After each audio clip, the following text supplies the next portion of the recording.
This episode of Last Podcast on the Left is brought to you by Waco, a 6-part television event that tells the story of one of the most shocking sieges in U.S. history that resulted in a 51-day standoff between the FBI and the Branch Davidians, with a star-studded ensemble cast featuring Michael Shannon, John Leguizamo, and Taylor Kitsch as David Koresh. Waco premieres Wednesday at 10 p.m. on Paramount Network. There's no place to escape to. This is the Last Podcast On the left. From your glade. That's when the cannibalism started. What was that? This is going to come out sometime after the news of this weekend, but I think it's nice for Hawaii to feel some panic. Oh. Because they are so relaxed. Do you think that's right? All the time. Do you really want to say that on camera? On microphone? This is going to be like, it's going to come out like a full week after the Hawaii thing. Yeah. I think the Hawaii thing is already out of the news. It's totally out of the news.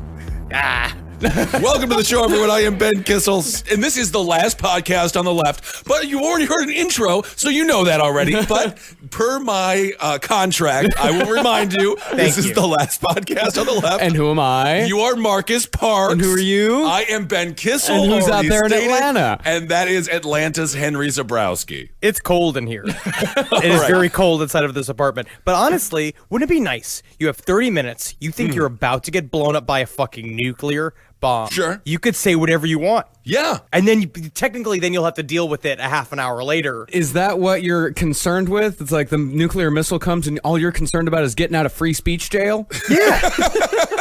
Obviously. It's my one shot. Right. Well, I'm sorry what happened to your Atlanta Falcons there over the weekend as well. Speaking My of Atlanta destruction. Falcons? Oh, my goodness.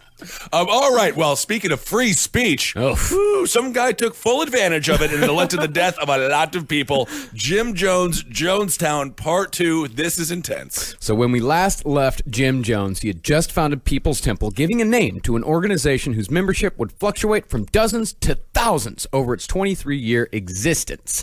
But in 1955, Jonestown was still a long ways away. It would take years for Jim Jones to build it. But as we talked about last episode, he'd already figured out the basics by 1955. He just needed to take it to the next level. Remember this. When you start your cult, the big thing is patience. Right. You have to drop seeds early. Yeah. It takes a long time. You got to build in generations. These are the people. This is why things last a long time. This is why Scientology is still going on. Is because it's deep-seated. It takes, so just give it that, give it that slow cook. And remember, time keeps on ticking into the future a little faster than you might expect. So Thank don't you for, make I almost forgot about Stephen Miller. I know you did. You almost forgot those sage words from Steve Miller Band. Absolutely.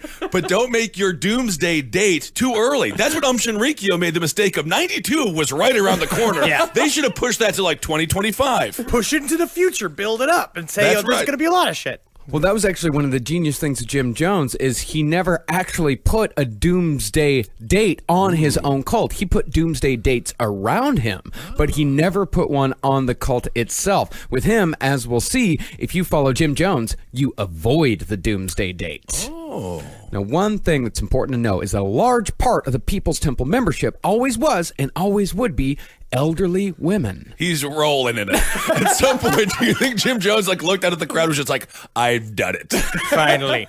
Look at all of this crepe paper skin. I love looking at every single human being here whose arms I could break if I flicked their wrists with the strength of flicking a sugar packet. Oh, God. You just reminded me of that story of my friend who worked in the nursing home. And the patients would get their skin snagged on random, I don't know why there were nails hanging out and stuff. Then it would just peel right off their body just as you said, paper mache. So many congressmen and senators are in their 70s right now. Oh, It'd be yeah. so easy to just take them out in the White House by getting a Zamboni and just driving through Congress and just sweeping them up with the sweepers. They'd fall apart. They would turn into pulled pork. That would be a good scene from Scream Queens, which people reminded me of on Twitter.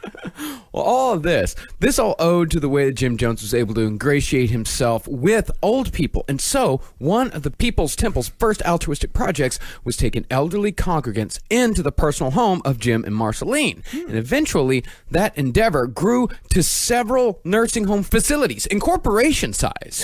They were good.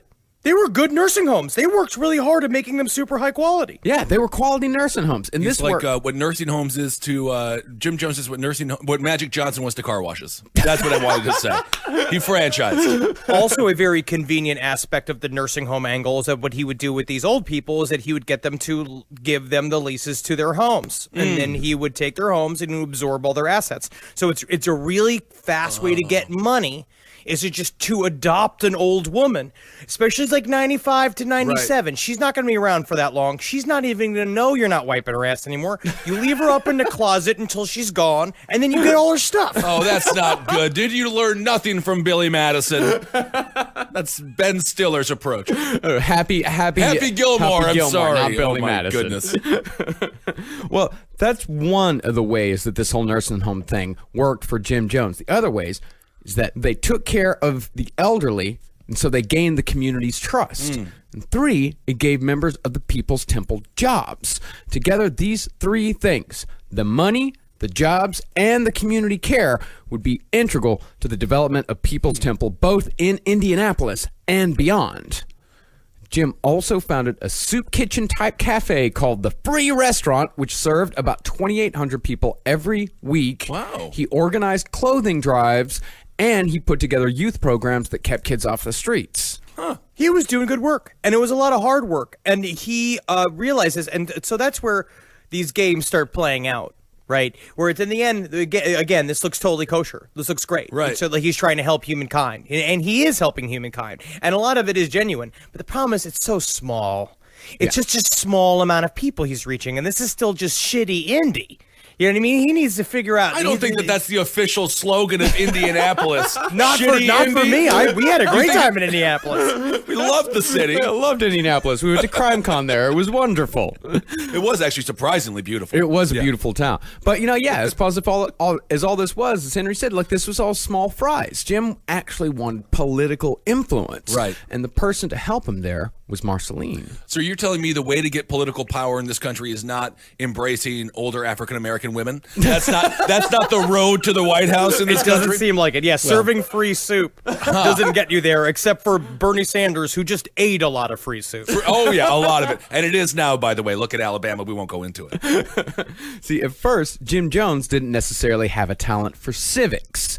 He was a little coarse. He didn't necessarily know how to move in those social circles. But luckily for him, his wife had grown up in a politically active family. That's right. She was sent as a scout to various civic meetings across Indianapolis, taking notes on policy, decorum, and who the local movers and shakers were. Well, I honestly believe that he specifically chose Marceline as his wife because of this fact. Right. That back in the day, it seemed more like, they were in love. She was kind of the hot nurse. He was the fun nurse that made sponge baths fun.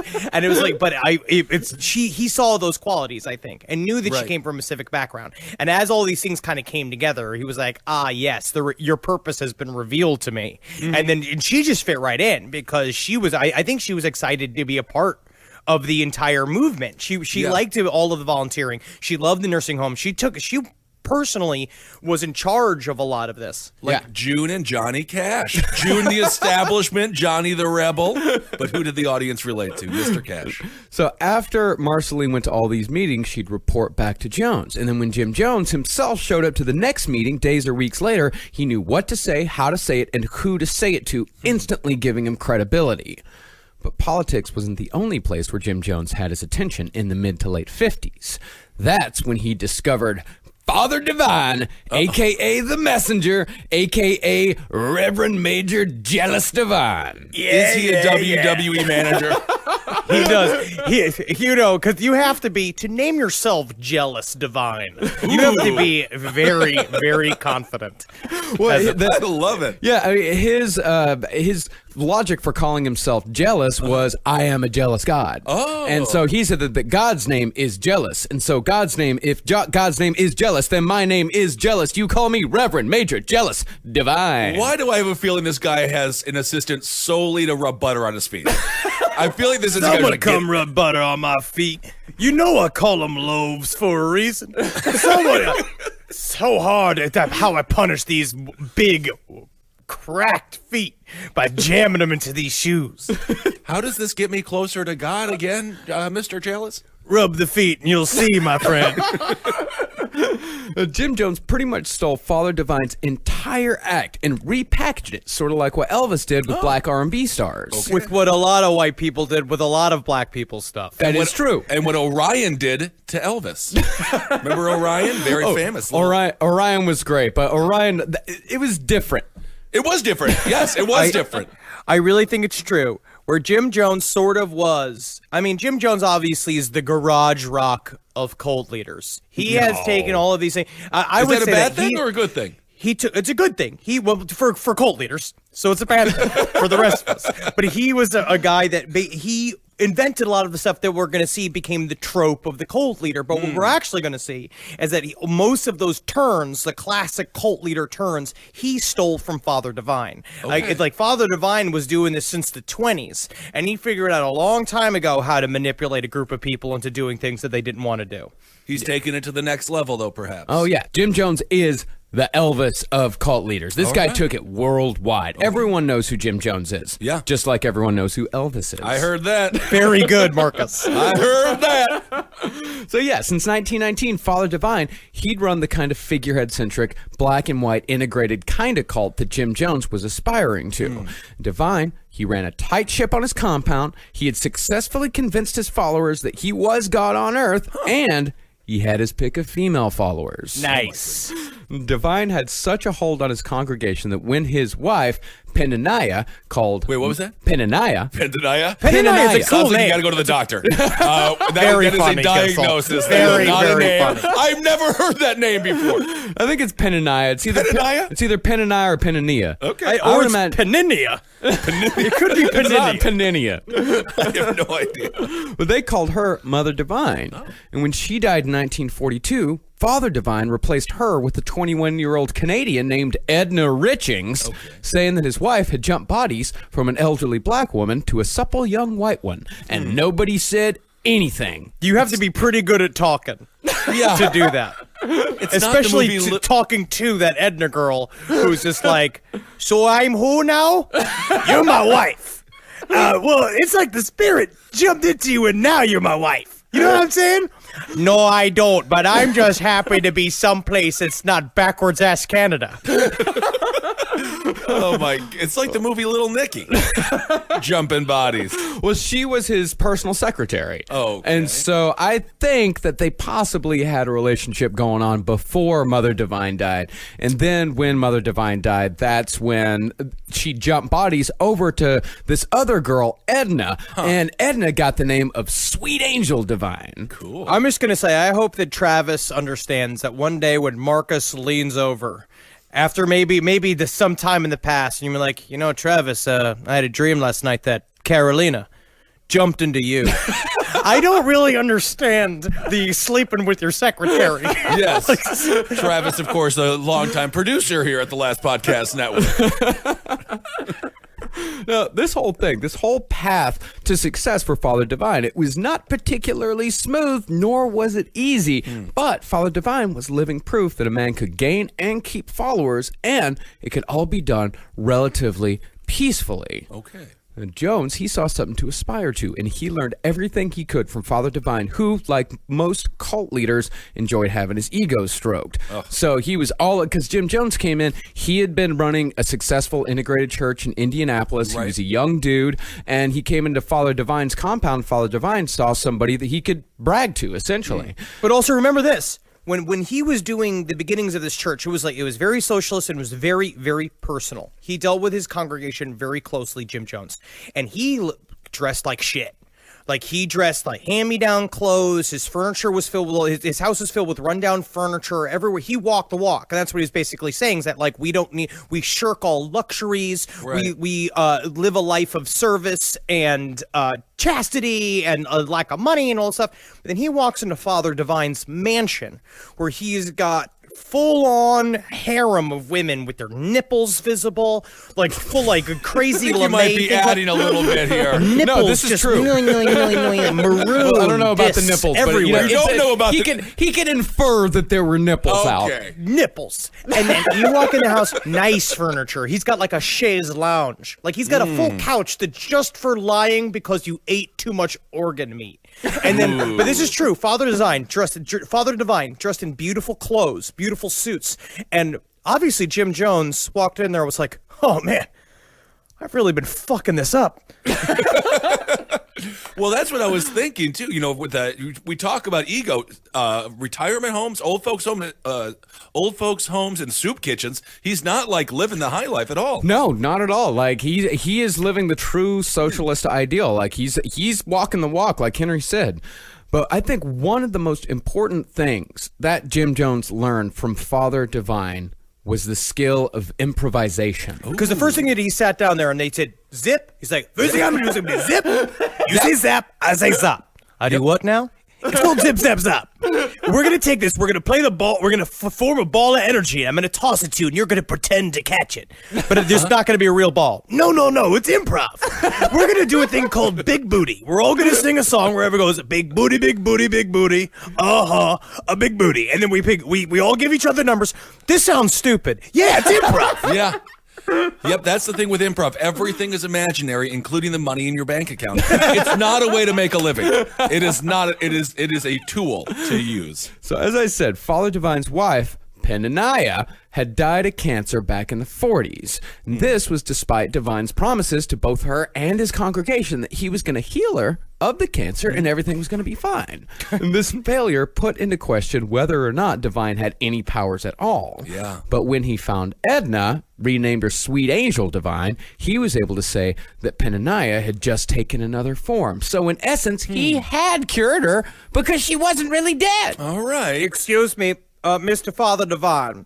Now, much like Sweet Mother Divine, not to malign her at all, ugly as shit and old and fat and dumpy. So if I just close your eyes now, close your eyes, Rogerette, close your ears. If I just smother my wife to death in her sleep, I can just replace her with their younger one and just tell everyone that she's the younger one? Yes. That seems dangerous. Slippery slope. That's what I say. Well, in other words, what Jim Jones learned from Father Divine was sidestepping bullshit.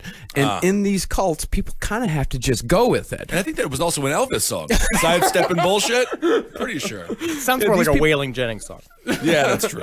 So these people in these cults, they have to lie to themselves and say like, oh, of course, like that totally makes sense. How could I have ever doubted this guy? Because as we always say with cults, to question the leader is to question every decision you've made up to that point since joining up. Scientology being the obvious example of this. Right.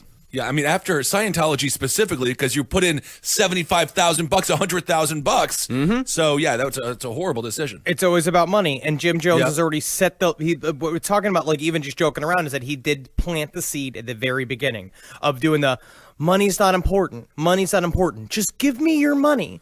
Right. Just give me your money. Money's not important. I must have it though. Yeah, and It's that's an the interesting thing. is that at first all that money did go back into the coffers. It did go back into these socialist principles. But as they started getting more and more money, and as they started really getting big, that money suddenly stopped going back into the socialist people's coffers. Like there was a ceiling on how much the people got. But I think when Jonestown finally went down, they found all of the different bank accounts that Jim Jones had been holding. I think it was somewhere around $10 million. Wow. That they had in their coffers. And still Flavor Aid. Still Flavor Aid. Gatorade. Yep. But that's how. But think about this. That's what's his name? Who's the guy who looks like a big white testicle with the hair on top of it? The billionaire. Steve Forbes. Oh, Sheldon Adelson? Warren Buffett. All of them look exactly the same. But Warren Buffett gets the same breakfast sandwich every day for $2.49 from Hardee's. Yep. That's how billionaires keep their money. Just a common man like you and I. Well, as far as seeing people who had already said yes to the bullshit, Jim Jones saw that in Father Divine's people. And also in that, he saw a shortcut. He saw a very easy way to build his own congregation. See, Father Divine was getting on up in the years.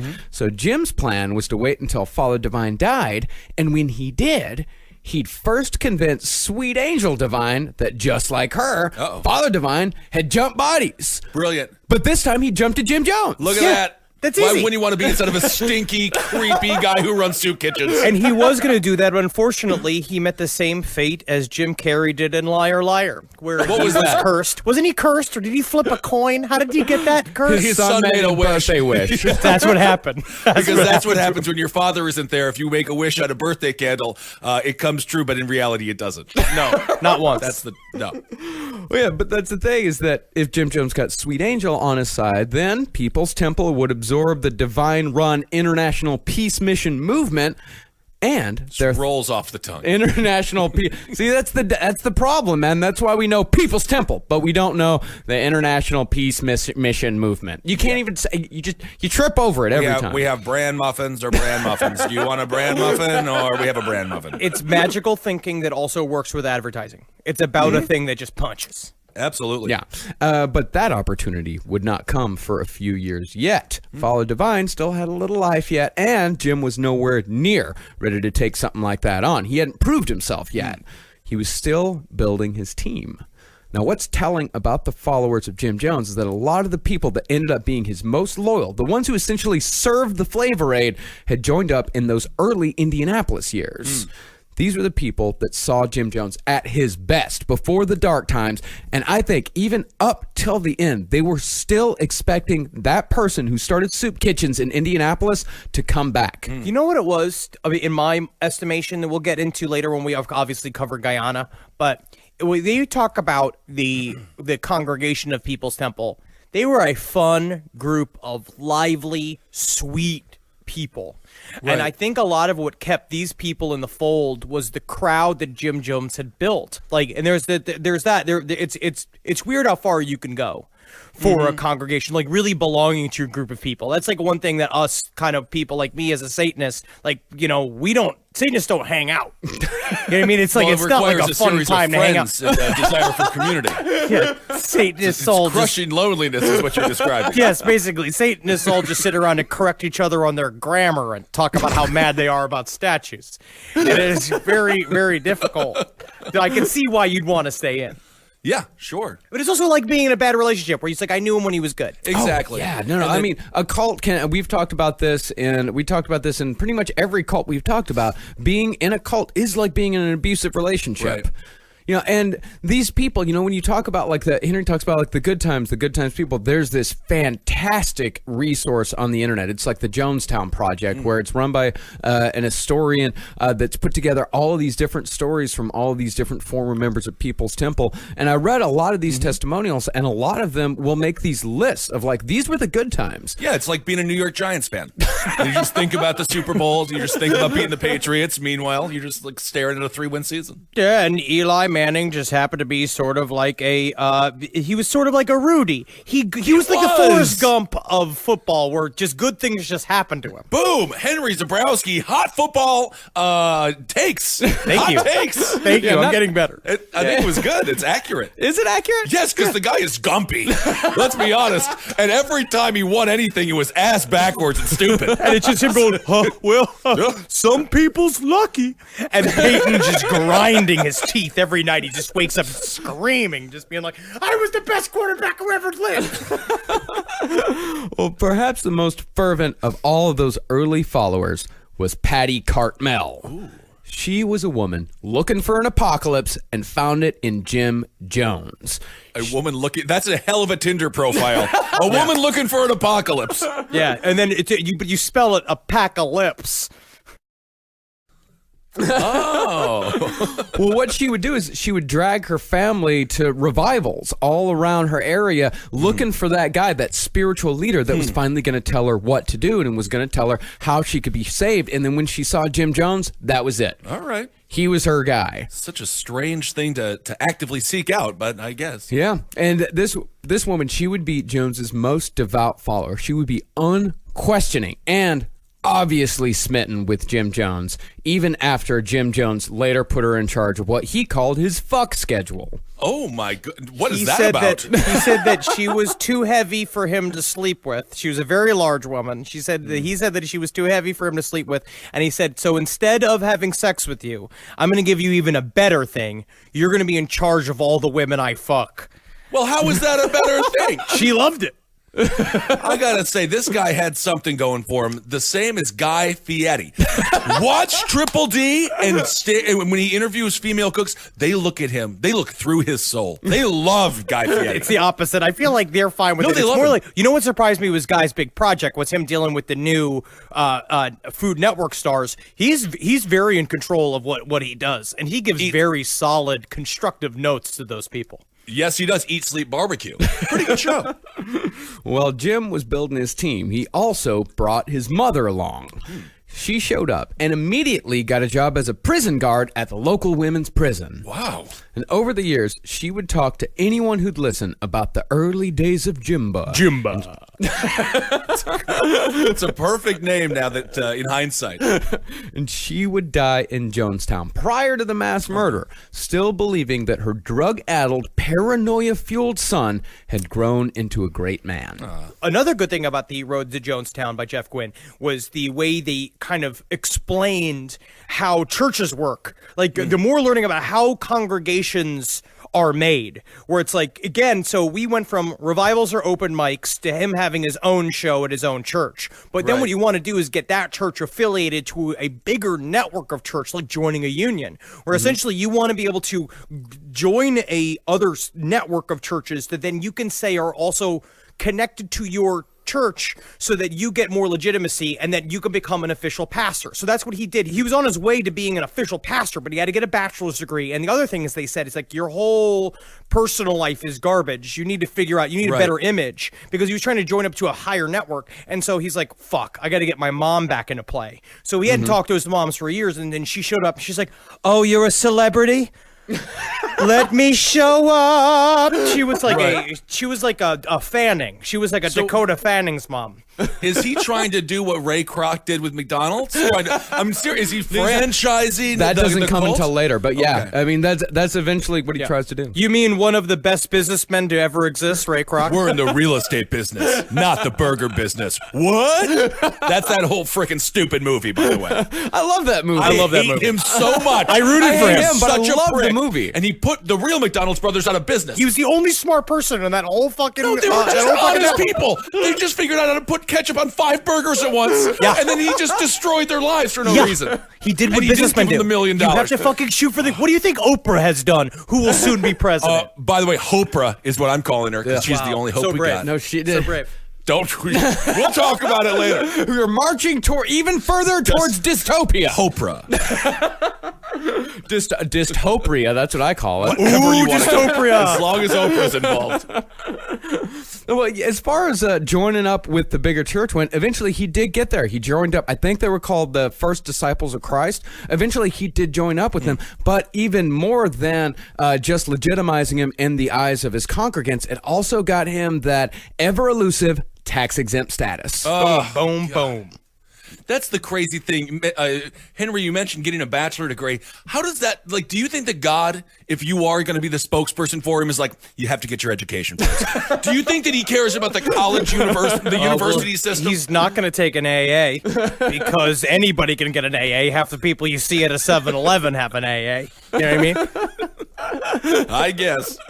Well, in building up his image, Jim and Marceline also started building their own family, even though he and Marceline had already failed at taking care of a child. Back in 1952, Jim Jones had unsuccessfully tried to adopt Marceline's 11-year-old cousin, Ronnie.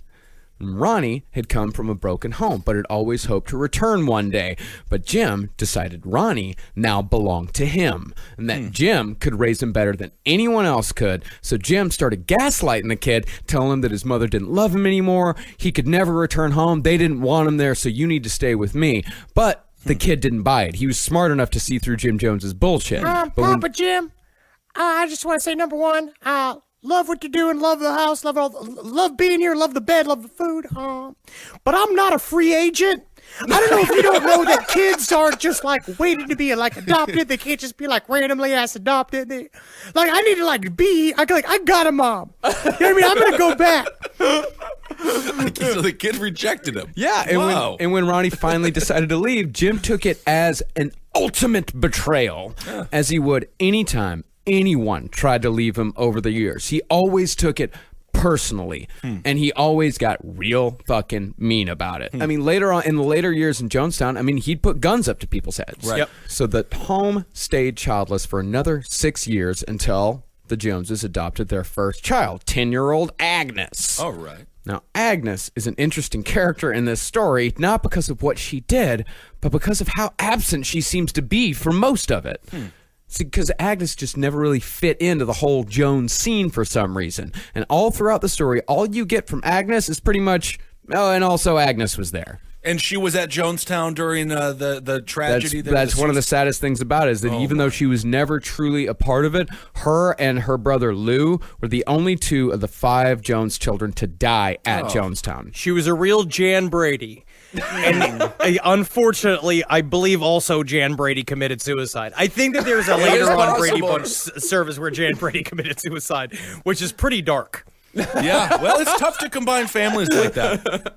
Well, the kids that survived were Jim's biological son, Stephen, which is spelled Stefan. No. But still spelled, because they We're talking had PH? PH-A-N, yeah. Well, the reason why his name was Stefan was because they had adopted another little girl named Stephanie, but she died in a car crash. Also, for a while, he was really, really nerdy, but he invented this crazy machine where he could go down into it, and he popped out. He was all cool. And so at first, it was Stefan. But as soon as it came out of the machine, he was Stefan. Families do matter, don't they? Laura. And the other kids that survived were the adopted sons, Tim and Jim Jr. Now, Jim Jr. was the first black child adopted by a white couple in Indiana. That white couple. Really? Yeah. Yep. Jim Jones and Marceline. Wow. First white couple to adopt a black kid in Indiana and India's entire history.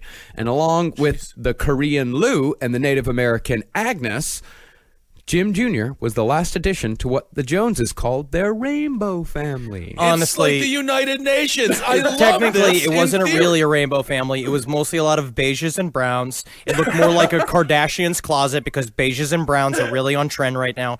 A true rainbow family is on Sesame Street because you got purples and you got blues and you got yellows and you got oranges. But it is another example, though, and I have to give credit here. He's walking the walk. He is absolutely walking the walk. Yeah, he really is. He's doing it on the surface. He's making political choices. A part of this got to be because they had an open conversation. Him and Marceline said they wanted the picture of their family. Right. Like when they take a picture for it to look good, which is, again, when you're making these hollow choices, on some level, it's great because, just literally on very shallowly, you're doing really wonderful things. You are, and then actively, it becomes really nice and good and forward thinking.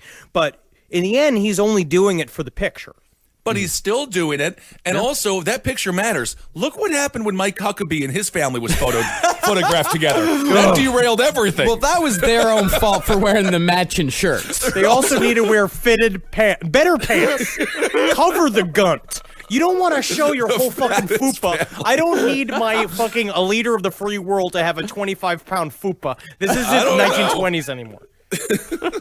So by 1961, Jim Jones had formed a pretty good crew. He had loyal followers, he was a family man, and he was gaining political influence. And with those followers' help, Jim Jones got to work on the system itself, grassroots style. And through careful manipulation of business owners, administrators, and local government officials, Jim Jones almost single-handedly began the peaceful desegregation of restaurants, hospitals, and the workforce in Indianapolis. That is true. It incredible. Is very demonstrable progress. Yeah. It was interesting how he did it too. He'd go to the businesses. He'd say, "So you're gonna desegregate your restaurants, and he would come in with black people." And he'd be like, okay, we're going to sit at the table that you always give me because you know me from around the community. And they say, well, no, we can't sit them. And he's just like, no, you have to sit them down and be like, well, you're embarrassing me. I'm a pinnacle of this. I'm a part of the society. I'm a big, people are watching me get kicked out of this restaurant. And then he'd go back and listen, we're going to make an arrangement here. You're going to desegregate this and I'm going to fill this whole restaurant. Say, okay. Yeah. And so he'd go away. He'd come back with half the congregation and just blow out the place. Fill it up. And he did it again and again. Yeah. And he'd do it at 3 p.m. He'd do it in off hours. Right. So he'd do it in the times that these people weren't making money anyway. So he'd do it in the off hours, and he would pay for all the meals of the people that he brought along. Wow. So everybody everybody was winning. And then after that, they would put up flyers around in the black neighborhood saying like, this business is friendly towards you. You can go to this business and have a meal. That's how crazy racism is. These business owners are staring at empty restaurants, but they're like, at least it's white ghosts that are filling. It's like, that's how dumb they were, or how blinded they were. It's like, fill it up, man. Yeah. But also remember, the temple was not paying for them. The temple was not paying for their meals. They were actually paying for their meals. Right, They had of course, given every single thing that they owned to the temple. Right. Just a bizarre, like, middle manager for life.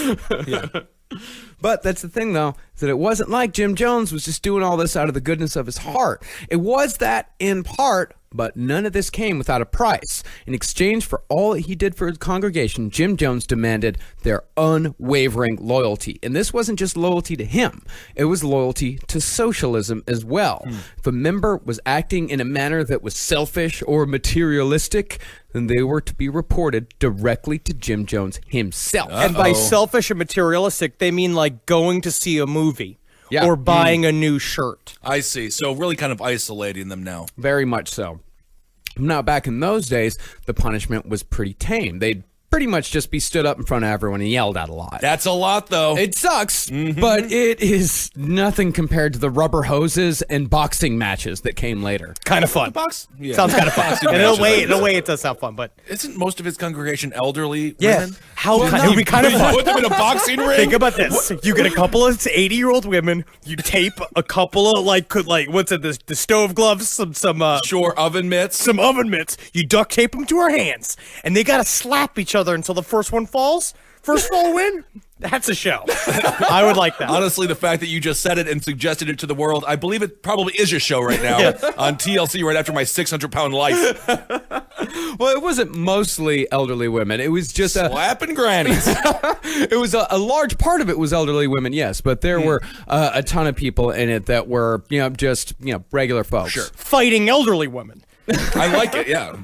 Today's last podcast on the left is brought to you by Waco. Paramount Network presents Waco, a 6-part television event that tells the story of one of the most shocking sieges in U.S. history that resulted in a 51-day standoff between the FBI and the Branch Davidians. With a star-studded ensemble cast featuring Academy Award nominee Michael Shannon, Golden Globe nominee John Leguizamo, and Taylor Kitsch as David Koresh. Waco explores both sides of the complex standoff and the events that ultimately led to the tragic and controversial end of the Branch Davidians. It examines themes of religious freedom, Second Amendment rights, militarization of police, and government infringing upon individual liberties, issues that are still at the heart of society today. Delve deeper into the untold story of Waco on the 25th anniversary of the now infamous siege. Waco premieres Wednesday at 10 p.m. on Paramount Network. Fun. Now, surprisingly, Jim Jones, who was a legitimate leader of integration, didn't have that many enemies. You'd think he would, but he really didn't. In fact, most people seem to enjoy him. But another thing Jones learned from Father Divine is that a leader is nothing if he does not have enemies. Right. And since nobody else was going to take the first shot at Jones, he had to take it himself, staging what was to be the first of many fake assassination attempts. Wow. Yeah, man. And this first one was pretty simple. From what it sounds like, he just walked out his front door, fired a bullet in one of the pillars on his front porch, and ran back into the house yelling that someone had taken a shot at him. God, I wish I could see the footage of that. God, what a great liar. Because you know what it's about that Right. lie, too, is that obviously it's a bad lie, but it's kind of fun that he just did it. And they probably watched him walk out of the house because it was filled with people. The house was both a nursing home and the house was filled with kids. He just walked out of it, shot the pillar, then ran inside. Just like, oh, we're getting shot at. They're like, you have a gun on you. Oh, he put the gun in my hand. He must have been Nightcrawler. Always blaming the X-Men. And when the cop showed up, it was very obvious to them what he'd done. They're like, yeah, you just shot it, right? Like, but then when Jim went to church that Sunday, he had a new story to tell. He had a new urgency to the cause. He had a new enemy, a faceless enemy, and he had proof that God was protecting him. And twofold. Not only did a stranger try to shoot me, but also the cops didn't do anything about it. So now you have two new enemies that you could go blink, blink. He stole his whole fucking act from Father Divine. I see. I can see why this is compelling. Yeah, and not only did the cops not do anything for me, but they didn't do anything for me, just like they never do anything for you. Right, Bam, right. bam, clickety clack, bringing it back around. Call back, learn how to do improv. This is technically him doing Harold work. Right. Bring it back, circle it around. Well, Jim at this time also got a new enemy overseas, but this one was more of an all-encompassing, unstoppable monster. Godzilla? What's going on? Russia! Russia? How are the Russians involved? Well, this is the early 60s. Cold War's in full swing, my. man. And Jones, like a lot of Americans... I miss the Cold War. Good We're old about to get a days. new one. Don't worry, Kissel. It'll be fun. Hide under your desk when the bomb comes. That'll work. Oh, yeah, so have you guys had the conversation with your significant other, the planning conversation? No plans happening in my house. Whatever. As soon as anything looks unstable, rampage. Don't worry. Whatever is the rickety crate of bombs that they put on the raft that they push from North Korea towards LA, once it arrives to the beach, then I'll be upset. Then I'll be very scared. Well, Jim Jones, like a lot of Americans, got pretty obsessed with the possibility of nuclear war with the Ruskies. Oh, yeah. Pretty soon, word around People's Temple was they had to get out of Indy, and they needed to do it yesterday. I heard it was called Shitty Indy by somebody. Now, I agree with Jeff Gwynn in The Road to Jonestown when he says that Jones's fear of nuclear war was genuine. He was he was a naturally paranoid person, and this fed into that perfectly. Now, this wasn't like Charles Manson talking about helter-skelter and the race war and all that, so he could convince a bunch of young girls to move out to the desert and ride dune buggies with him all day because that was his best possible life. It was an incredible idea, and he fucked it up. He didn't do it right. It was all He really could have been did. great. But this stuff, I mean, this is what InfoWars is based on. Yeah. This is why Alex Jones sells a tactical bath, which is evidently a weapons-grade bath soap that you can use. I tell you love what, if tactical whatever bath. makes me look like him, I'm buying. I'm about to get that protein powder. Well, Jones wasn't bullshitting like Manson. His protein powder actually has semen-killing chemicals in it. It had to be recalled. The Vitality pills on InfoWars, the ultimate irony is it kills you. That's right. You can Kills your stuff. fucking. You don't have to have a child. Well, unlike Manson, who was lying about all this shit, Jones had a very real fear here. He said that he had a prophetic vision, which me and you would probably just call a nightmare, Right. that Indianapolis would be destroyed in a nuclear blast on an undetermined date at either 3:09 a.m. or 3:09 p.m. Oh. But he knew it was 3:09. Very good specifics. Yeah, very good specifics without being specific at all. Yeah. Now, because of this, Jim Jones started scouting new locations for People's Temple. And this is when he took his first trip to Guyana. And that's what I found out. It's actually pronounced Guyana, not you. Guyana. Yeah. Guyana. Guyana.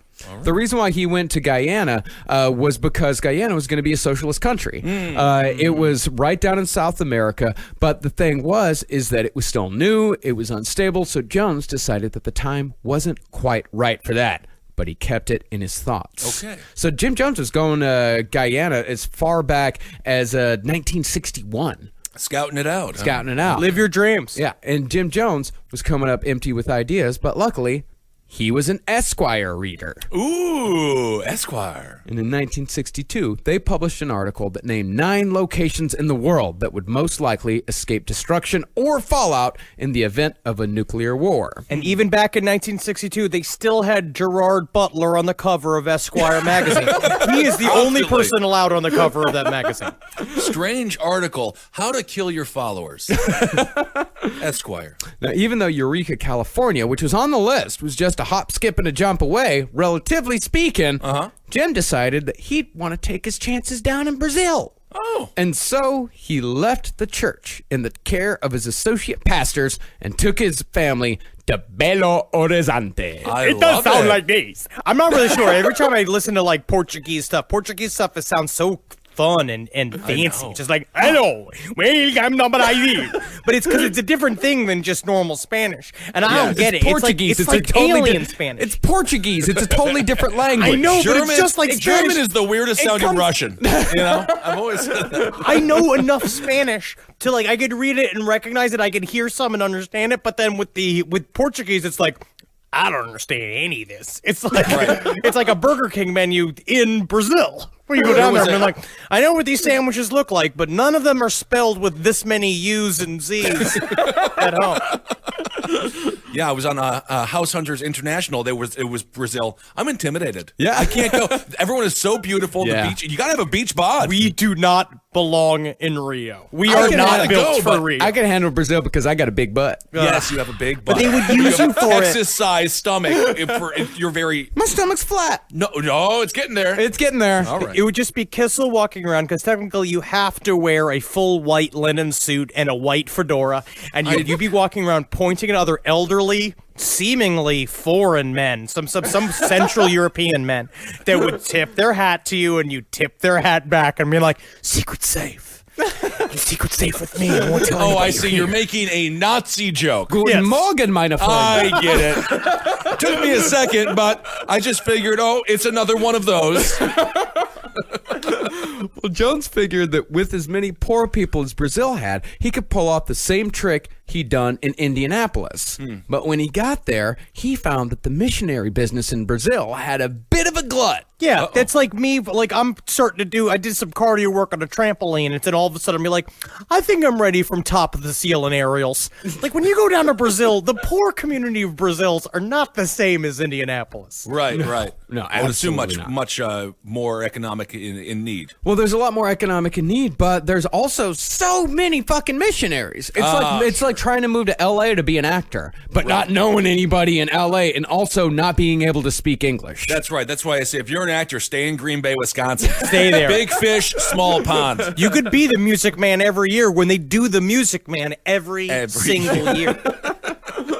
Well, yeah, I mean, there were too many people there. Jones couldn't get a foothold, and he didn't even speak Portuguese. Oh, well, yeah, there's no way. Yeah, you the just only- know it's easy to speak Portuguese. You just put U's and Z's in normal Spanish. I think that's a Polish version of Portuguese, which isn't actually Portuguese. The only thing that Jones seemed to gain from his time in Brazil was a good yarn, What do you mean? a good story. He got one. He did. Oh, It's a my. very good story. Yeah, and in a story he told many times over the years as proof of the kinds of sacrifices he was willing to make for the greater good, Jones said that while he was in Brazil, a diplomat's wife approached him with an indecent proposal of sorts. I'll give you $1 million to sleep with your dog. What? Excuse me? I'll take 50,000. Oh no. Well, Jones said that at first he refused to acquiesce to her sexual demands, but eventually he agreed, only under the condition that she donate $5,000 to the local orphanage. Yep. That's how good his dick was. But again, that's good. Yeah, well, the kids don't care where it came from. It's not true, Kissel. It's not true. It didn't You don't think happen. that's true? No, Let's it's tell not it to the true. kids who just got $5,000 at a local orphanage in Brazil. No woman ever has to offer $5,000 to sleep with a pasty-faced Sam the Eagle-looking motherfucker who shows up, and you're gonna it's like no. She could have been with a Brazilian man with a 6-inch tongue Yeah. whose hips can swivel like he's an action figure. Yeah, that's a good point, like a He-Man action figure. Yeah, and every time Jim Jones told this story, he never failed to make sure that everyone knew that he delivered no less than pure physical ecstasy. A job well done for a job well paid. I believe it. I don't think so. I think that if he had sex with like a jackhammer, like you see those big weird Russian porn star guys. They're like, pam, pam, pam, pam, pam, pam, pam, Oh, and then it's my. over in 30 seconds. Yeah, they look like a Rusev from the WWE.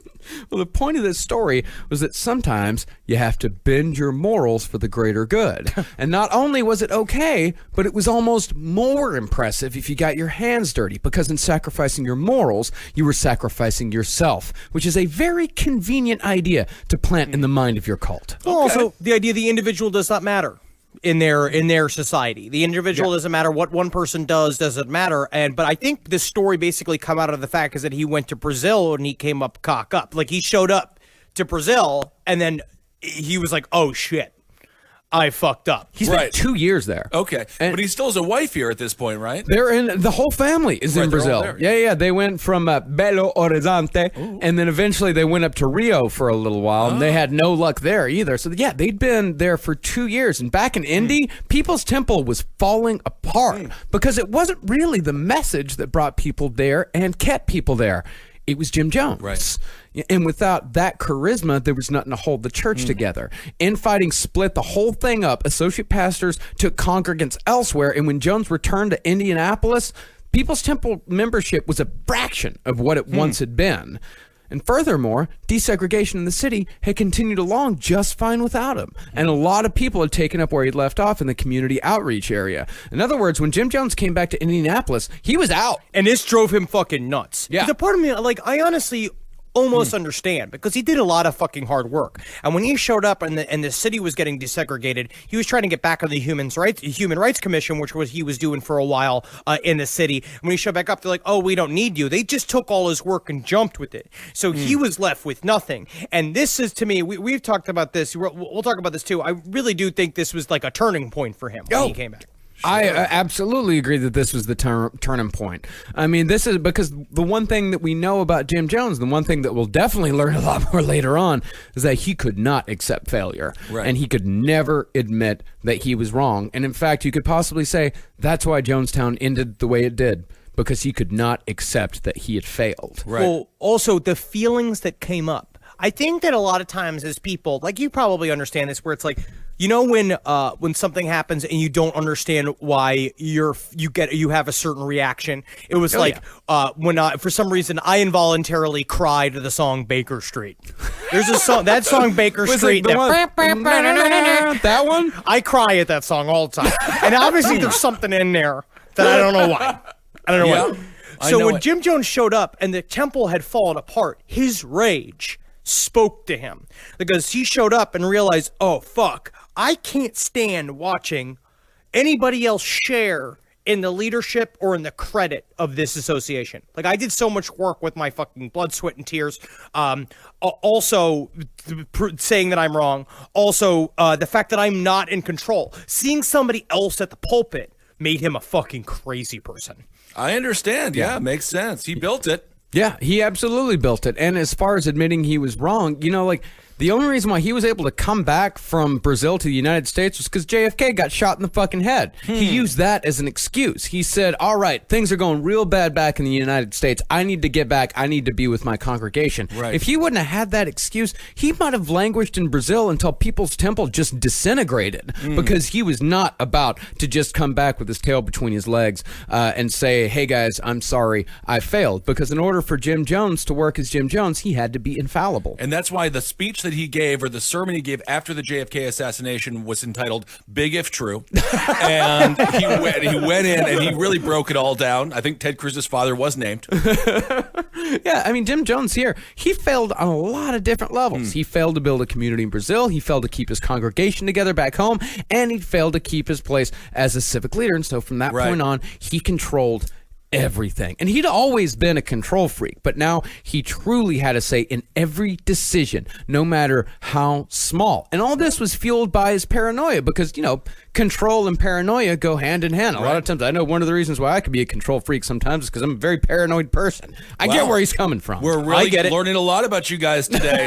Henry Zabrowski weeps like a child when it comes to 80s romance ballads, and Marcus is a control freak. We are, though, but it's a part of what you do. Imagine this. I think that's what's important about this story too. What is your worst quality blown up to its edges?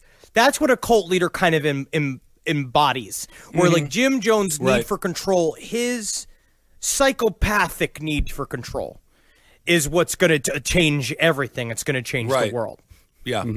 Yeah, and as far as I get it, though. Yeah, I totally get it. Everyone Yeah. failed him. Yeah, and even more than that, not only did they fail, they'd actually taken members away from him. They had actually betrayed him. Yeah. Like they had stolen people away from his congregation, and he would never let that happen again. And that anger fueled him from then on. See, before he left, he had an afternoon radio show from 4:45 to 5 p.m. on WIBC. It was a 15-minute radio show. 15 minutes. Well, he paid for it. Oh, But also, yeah, it but was this a- was like his podcast. Yeah, right. Yeah, he had a podcast. Yeah, It was daily. No, it was. I think it was daily. Okay. Yeah, 4:45, 5 p.m. I like that. In and out. In and out. Get the message in. Take it out. Yeah, and it was mostly positive before he left for Brazil. And then when he left, one of his associate pastors took it over, kept the fires warm. But when Jim Jones came back, he went straight for socialism, cut out the Bible altogether, and started hinting that he just might be a prophet. And most people did not buy that bullshit, and Jones had his show taken away from him because he was starting to get a little aggressive. I heard he might be a prophet. So really, it was starting to become obvious to even Jones himself that he'd worn out his welcome in Indianapolis. Jeez. And so he returned to the same Esquire article he'd ran to for answers before. His trusty Esquire. Just like, is it just on the back of his toilet, just like waiting? It's like the golden Esquire. What is going on? He checked that out, and he took another look at Eureka, California, which I'm surprised they didn't take a look at that before You they would went to think so. Brazil. You'd think they'd send Yeah. someone out there. But they looked at Eureka, California, and just a little south of that, halfway between Eureka and San Francisco, Jones found a little town called Ukiah. And a scouting mission gave intel that the location was perfect. And so Jones started convincing his followers to take their first exodus. He gave them 3 reasons to go: fear, opportunity, or guilt. If you weren't afraid of being killed in a nuclear blast, then you'd at least be living a better life in sunny California. Oh, I want that. Yeah, it's nice in California. And if you were already living a good life in Indianapolis, I then it was because of Jim Jones, and you owed him. I do. Yeah. It all works. I've done the math. It checks out. This was also a complete lift from Father Divine again, because Father Divine had gotten into a lot of trouble in New York and moved the entire congregation to Philly. And also, it is the first allowance of total control to Jim Jones. As soon as you enter into a Greyhound bus with 70 other farting You're in elderly it. people Yep. to go across the country, you're already fucked. I mean, this is their first compound. They are officially in the cult territory. 1965, Jim Jones took about 100 people, little less, and moved them all to Redwood Valley, right outside of Ukiah. If I was making this a movie, I'd have him read that article and then turn the page in Esquire, and then it would be an advertisement for big old sunglasses. And he'd buy those, and then Back in Business starts playing. Well, that's also true, because after meeting Father Design, he started dressing better and he started wearing the sunglasses. They were on it. so now we're in glasses territory. Not quite. Not quite. not Okay. quite. He's still, well, he's going back and forth with the sunglasses. Like Okay. after Father Divine, he started like, hey, I kind of like these sunglasses All a right. little bit, but we're not in sunglass territory just yet. We're Maybe still he's losing them a little We're bit. about 5 years away from Okay. sunglasses. Oh, wow. Yeah. All right.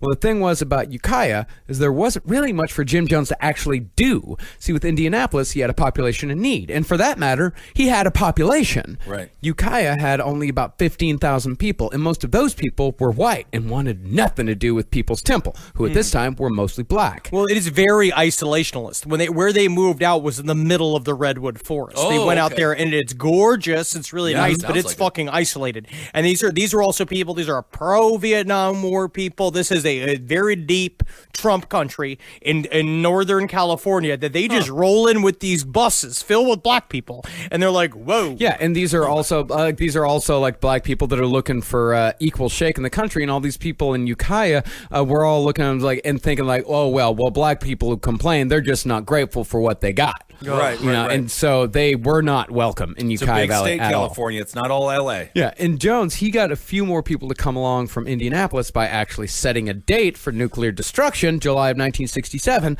but that only brought about 50 more people. And to keep them there, he doubled down on nuclear destruction. He even told them that he had a special cave up in the hills all ready to go when the inevitable happened, not unlike Charlie Manson's hole in the ground where his followers would go to wait out the race war. All right. You What know was in the what? hole in the ground? It was an underground city, right? Yeah, it's like, don't you worry. You get down there, there's a 7-Eleven down there. I haven't checked it out personally, but I heard the taquitos are fresh every other day.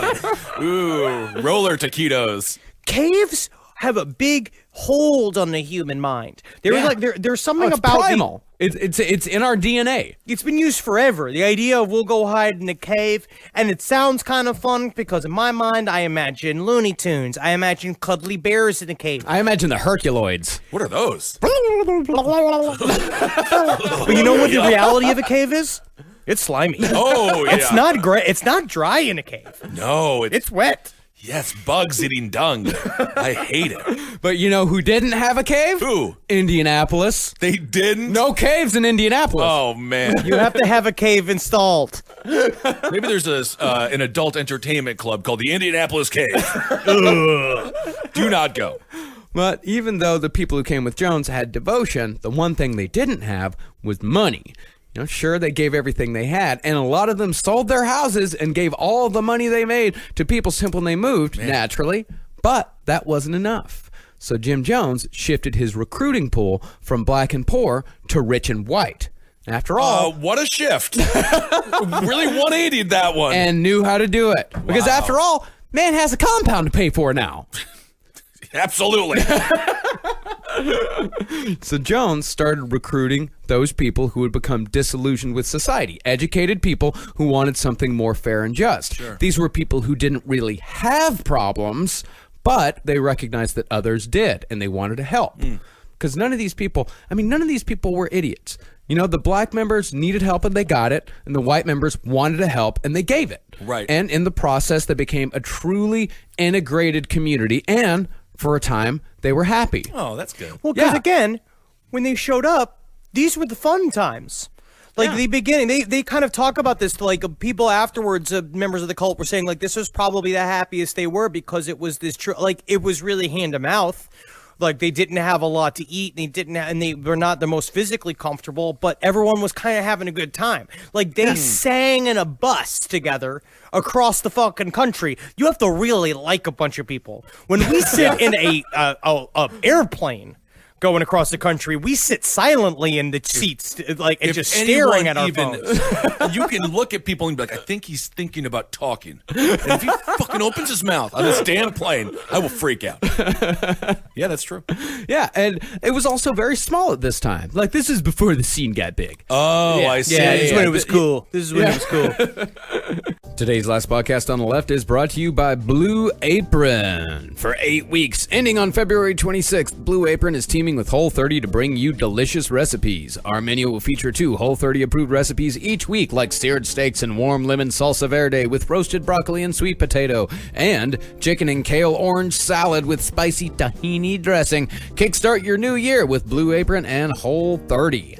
Blue Apron delivers fresh, pre-portioned ingredients and step-by-step recipes right to your door that can be cooked in under 45 minutes. The menu changes every week based on what's in season and is designed by Blue Apron's in-house culinary team. Blue Apron offers 12 new recipes each week, and customers can pick 2, 3, or 4 recipes based on what best fits their schedule. And Blue Apron sends only non-GMO ingredients and meat with no added hormones. We all love cooking dinner. It's fun. You can do it with your significant other, your roommate, your best friend, or you know what, you can just have a good fun night alone cooking yourself a dinner and having a good time. Blue Apron is treating Last Podcast on the Left listeners to $30 off your first order if you visit blueapron.com/LEFT. So check out this week's menu and get $30 off your free shipping at blueapron.com/LEFT. Blue Apron, a better way to cook.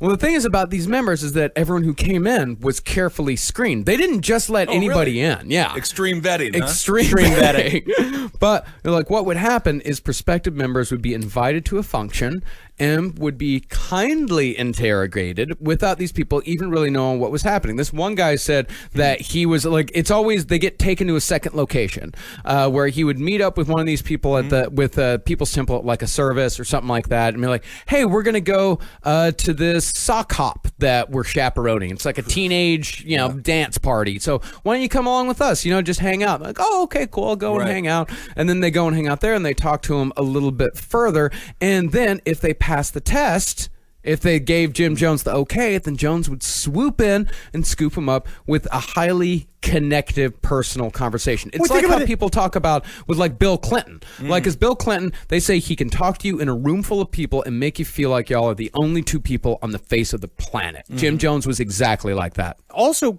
remember, this shit's being done by kindly 70-year-old women. Right. So they're talking, you're like, oh, you got to try some of the cookies. You've got to. I've made them at home. Also, what are you going to do in the event of a nuclear apocalypse? You got the fucking stones to have the AK to fight the secret police? You know, and you have to be like, whoa. I like that they sort of transitioned to Dr. Evil at some point in the conversation of giving cookies to the nuclear apocalypse. Yeah, I mean, it was older people as well, but it was also like a lot of young people. Right. Like these were all like college age people. These were people in their like 20s and 30s, and this was like the mid 60s. So Right. a lot of people, they're doing that whole like back to the country type of thing. It's like we're getting out of the cities. The cities are corrupt. They're Right. full of racism and crime, and there's so much injustice there. We got to get back to the country, and we got to get back. We got to start over, essentially, and that's what Jim Jones offered a lot of these young people. And he had to do it. They did have to start over. Yeah, Or he had and to Jim Jones, he was very smart about who he let in. People had to have the right attitude, but that's not to say they didn't let in people who could be considered undesirable, because they actually needed those people too. They took in drug addicts, troubled teens, criminals. They helped them clean up their act, and they turned their life around for them. And Jim Jones used those types of people to his advantage, because those people felt like they owed Jim Jones their lives, because in a way they did. That's exactly what Scientology does with Al-Anon and Criminon and all of those side groups, is that how many people did Scientology get simply because they got them clean? Right. It's also exactly what Jigsaw does. Yes. Because he's not about torture. It's about learning a lesson. Yeah, and Jim Jones, he used that loyalty to essentially turn these people into soldiers, eventually giving them uniforms and arming them. Wow. Yeah, because these people were, they were the drug addicts. These were like the hardened street people. Arm them. Yeah. Well, these were people who had a more violent past. Right. So he took them and he molded them into essentially weapons that he could use. Are you susceptible to impulsive thinking? Here's a gun. Yeah, and these people, the people that he took off the streets and molded them into something else, molded them to essentially weapons, those are the ones that were lining the pavilion in Jonestown. Like these That's were... right. I always forget this ends in like unbelievable pools of blood and mass tragedy. That's why it's an incredible story. It's Yeah. because Right. it goes from, and it just shows anything built on a foundation of lies is going to lead to bad shit. It's just no matter what the lies are, no matter what you think it is that you're headed towards, Right. if you live a life filled with on that kind of shaky foundation, it's going to sink. Yeah, not just lies, but allowances as well. Right. Like being And now able... they seem to be giving him a lot more. They're giving him a lot more, and there is a lot more to give. As far as like arming people goes, like it's not to say that Jim Jones was militant. He wasn't, at least at that point.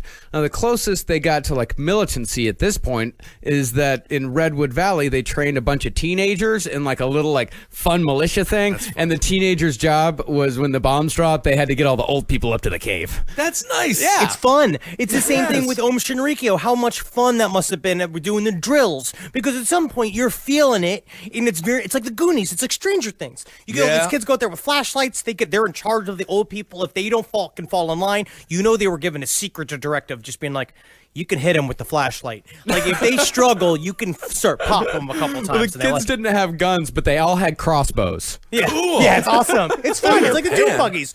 You have to have activities. It's like doing group tripping. As long as there's fun activities, pool noodles, like one of those big bouncy flat things that you jump off the crane. And like those big like safety bags that you jump off the high dives onto. I've seen people have fun on those. Well, I think with cults, it's important for us to also talk about the good times. It's important for us to tell you that, like, no one knows they're joining a cult. Right. Like, no one knows. Like, no one joins these things and think, like, wow, this shit is awful. I'd better stick around. Well, now you got me thinking Chumbawamba. I'm thinking tub thumping. You got to think about the good times. Yeah, you never walk into it thinking, like, this is awful, I'm going to stay. Right. You always go into it because people are happy and people are having a good time. Right. You know, and then eventually later on, that's when the hate comes. That's when the paranoia comes. And Jim Jones was great at injecting that into his followers in very subtle ways. It's like if we keep drinking the way we're drinking until we're like 60. You know what I mean? Because then it's sad alcoholism, and now we're a good time guys. We have good times. I mean, we're on the cusp here. All of us Yeah. are kind of staring down 40 pretty hard. Yes. Oh, it's becoming a real issue for me. Yeah, I'll tell you that. Well, as far as taking the paranoia down to the micro area, every once in a while, Jim Jones would say that everyone in the congregation had entered what he called an accident cycle. Whoa. Uh-oh. Yeah. And that meant that everyone had to be extra careful because Jim Jones had a vision that one of them was going to get into a deadly accident. And the only way they could avoid it was if they believed in him. If someone could only market to the population, maybe like dummies, like crash test dummies. Dummies. You know, just someone to like, inform us but entertain us when it comes to driving safety. Well, the person to take the fall for one of those accident cycles was a man named Whitey Firestone. Uh-oh. That's what happens when you name yourself after a racial slur. And a tire. Hi, everyone. My name is Cracker Goodyear. All right. I love that Cracker work? Goodyear. I like that a Cracker work? Goodyear. I trust somebody named Cracker Goodyear. Absolutely. Whitey was one of Jim's trouble members. Seemed like Whitey was always fucking up in one way or another and was always being called up front for a good tongue lashing. Uh-oh. I feel really sad about Whitey Firestone because he reminds me of Philip Seymour Hoffman from Boogie Nights. Yeah. He's just always the bad luck dude. He's Right, just always around, like he's just kind of a Fucking bummer and he idiot. fucks shit up. Fucking yes. idiot. Oh, man. R.I.P. I'm going to give an R.I.P. out there.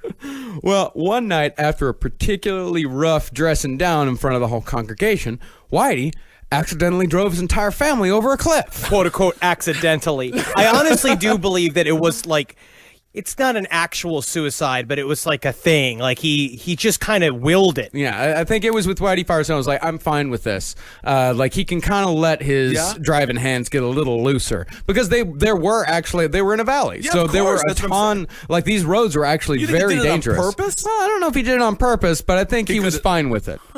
Hey, family, you ever see just how easy it would be to just jerk the wheel? Yeah, Daddy. And I'm going to say for one as the son of the group, none of us like the talk. Well, after they went over a fucking cliff, Jim Jones heard about it. He sped down to the scene, climbed down the ravine, and found the car crushed. And one of Whitey's kids did actually die in this accident. Oh, I thought they all died. I assumed they all had passed away. No, one died, but the rest survived. No, they got to live in sadness. They literally he lived in a straight up 2 like arm slings and a leg cast, just being like, I just shouldn't be the driver. Guys, whatever's going on here, I should probably be riding in the back. You guys going to get ice cream? No one takes me on trips to the city anymore, but Sad life for poor Whitey. Yeah, but Jim Jones, when everyone else survived besides that just that one kid, Jim Jones said it was because he healed them. And that gave Jones a double hit. First, his prophecy came true, and he got to heal people in the same swoop. What did the kid do that died? What did he do to piss off Jim Jones? Why it was did an he- accident cycle. Yeah, accident cycle. All right. But it makes people, but that sort of thing makes people even more afraid. Right. Because that's the thing, is that now your kids are in trouble as well. Your kids are also in danger because Whitey didn't believe, because Whitey wasn't good enough at being a socialist. He didn't die, but his kid did. So if you don't believe, then your kid could die as well. I don't think we need to keep rubbing it in about how much I don't believe. I can't scratch my own dick and balls. So if someone could just please bring the soup to me. You know I gotta drink it with a goddamn straw. You guys are just... I'm getting sick of this. But that whole thing almost backfired on Jim as well, because one of his most devout followers, a woman named Joyce Sweeney, died in a car wreck on the way home from a late People's Temple meeting. And Jim spun this one, though, by saying that he'd in fact had a vision, and he had seen it coming, and he had warned Joy. But he told her that before she drove off, that she needed to stop and meditate for 2 minutes, but she just brushed him off. And you know because what? she did not listen, she was dead. So you'd better do every stupid little goddamn thing that I tell you to do if you don't want to end up like Joyce. Oh my God. I'll tell you what, anybody, nothing says rebel like a 60-year-old woman named Joyce.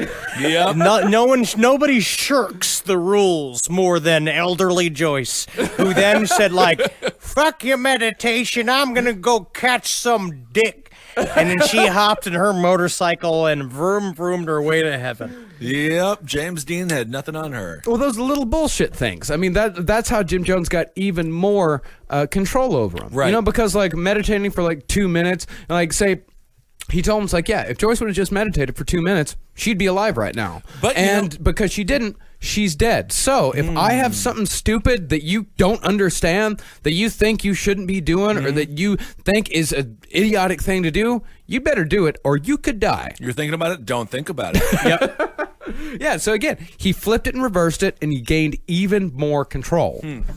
But actually, for the most part, all the supernatural stuff at this time in Redwood Valley was taking a back seat. Since the recruitment was focused almost solely on disaffected whites, socialism and equality took the lead. Okay. But that's not to say all that supernatural shit disappeared altogether. One of the things that seemed to be an almost universal opinion among former People's Temple members was that Jim Jones was anything you wanted him to be. Okay. I mean, even Jim Jones himself said that. What if I want him to be a gremlin and I feed him after midnight? It would be cute. That would be cute to do, but it's not going to physically happen, Kissel. Is there anything else you want him to be? Ooh, no, just a gremlin. Yeah, it's just, you have to have more imagination. You have to have more imagination. Oh, Yeah. Well, Critter ball. well, if you wanted Jim Jones to be a socialist leader, you got it. If you wanted a supernatural daddy, you got it. Ugh, don't Nixon this whole thing. God, Daddy is the Daddy. Oh, I hate it. Daddy. Oh, Jim Jones, you're my daddy. Oh, I'm gonna vomit. When they got to Jonestown, they called him Dad. They did, huh? And father. They with called all- him father. Formally, they called him father, but comfortably, they called him daddy. Well, if I you see. listen to the death tape, I mean, a couple of people, because they go up and they give these testimonies Yeah, of yeah, yeah, actually. why they should die, and they refer to Jim Jones. They casually refer to him as Dad. Like, Yeah. I followed Dad down here. But, you know, and speaking of that, if you wanted God himself from Jim Jones, you got that too. And you know who said the same shit was Charles Manson. Yeah. You know, if you look up at me, you see God. You look down at me, you see the devil. You look straight at me, you see yourself.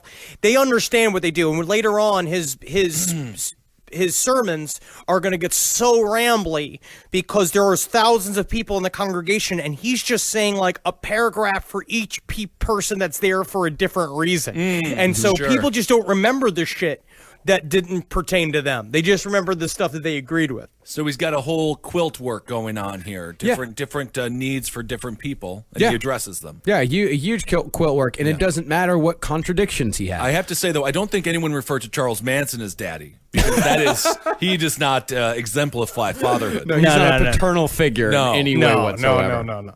He probably even went, ew, ew, don't call me dad, ugh, ew. Well, in this way, like Jim Jones is a politician, Right. and that he can contradict himself so many different times. Yeah, like a liar. Or like all politicians are professional liars. Yeah, exactly. Like he can sit there and contradict himself, but as soon as the follower, the person that believes in him, the person that follows him, as soon as he talks to them, as soon as he talks about their problems, what they believe in, Right. you know, then they forget about everything else. They don't think about the contradictions at all. All they think about is that he's got my back. And I'll put this as Kissel, and I'll put it to you on the politicians as liar scale. I'd give you a solid, like, you did good. I'd give you 7.5. Yeah, you that's never why said that's anything. why I only got 6,000 votes. Yep. That's the ultimate irony. But that's the thing. Once you understand people are they need their own interest addressed, and at the end of the day, we are all in it for our own best interest, a base human quality. That's what you play on. So once you understand that, you can really do anything. And there's another side to that. The other side to that is that all of these people that were in that room, even though they may have been there for different reasons, they all had the same enemy. They all had one person. They all had one cause to fight against. Well, it's actually a few different things, but you can roll that entire ball into one word. The system. Because he railed against the CIA, the FBI, the government, racists, bigots. All of this was the system. Right. Yeah.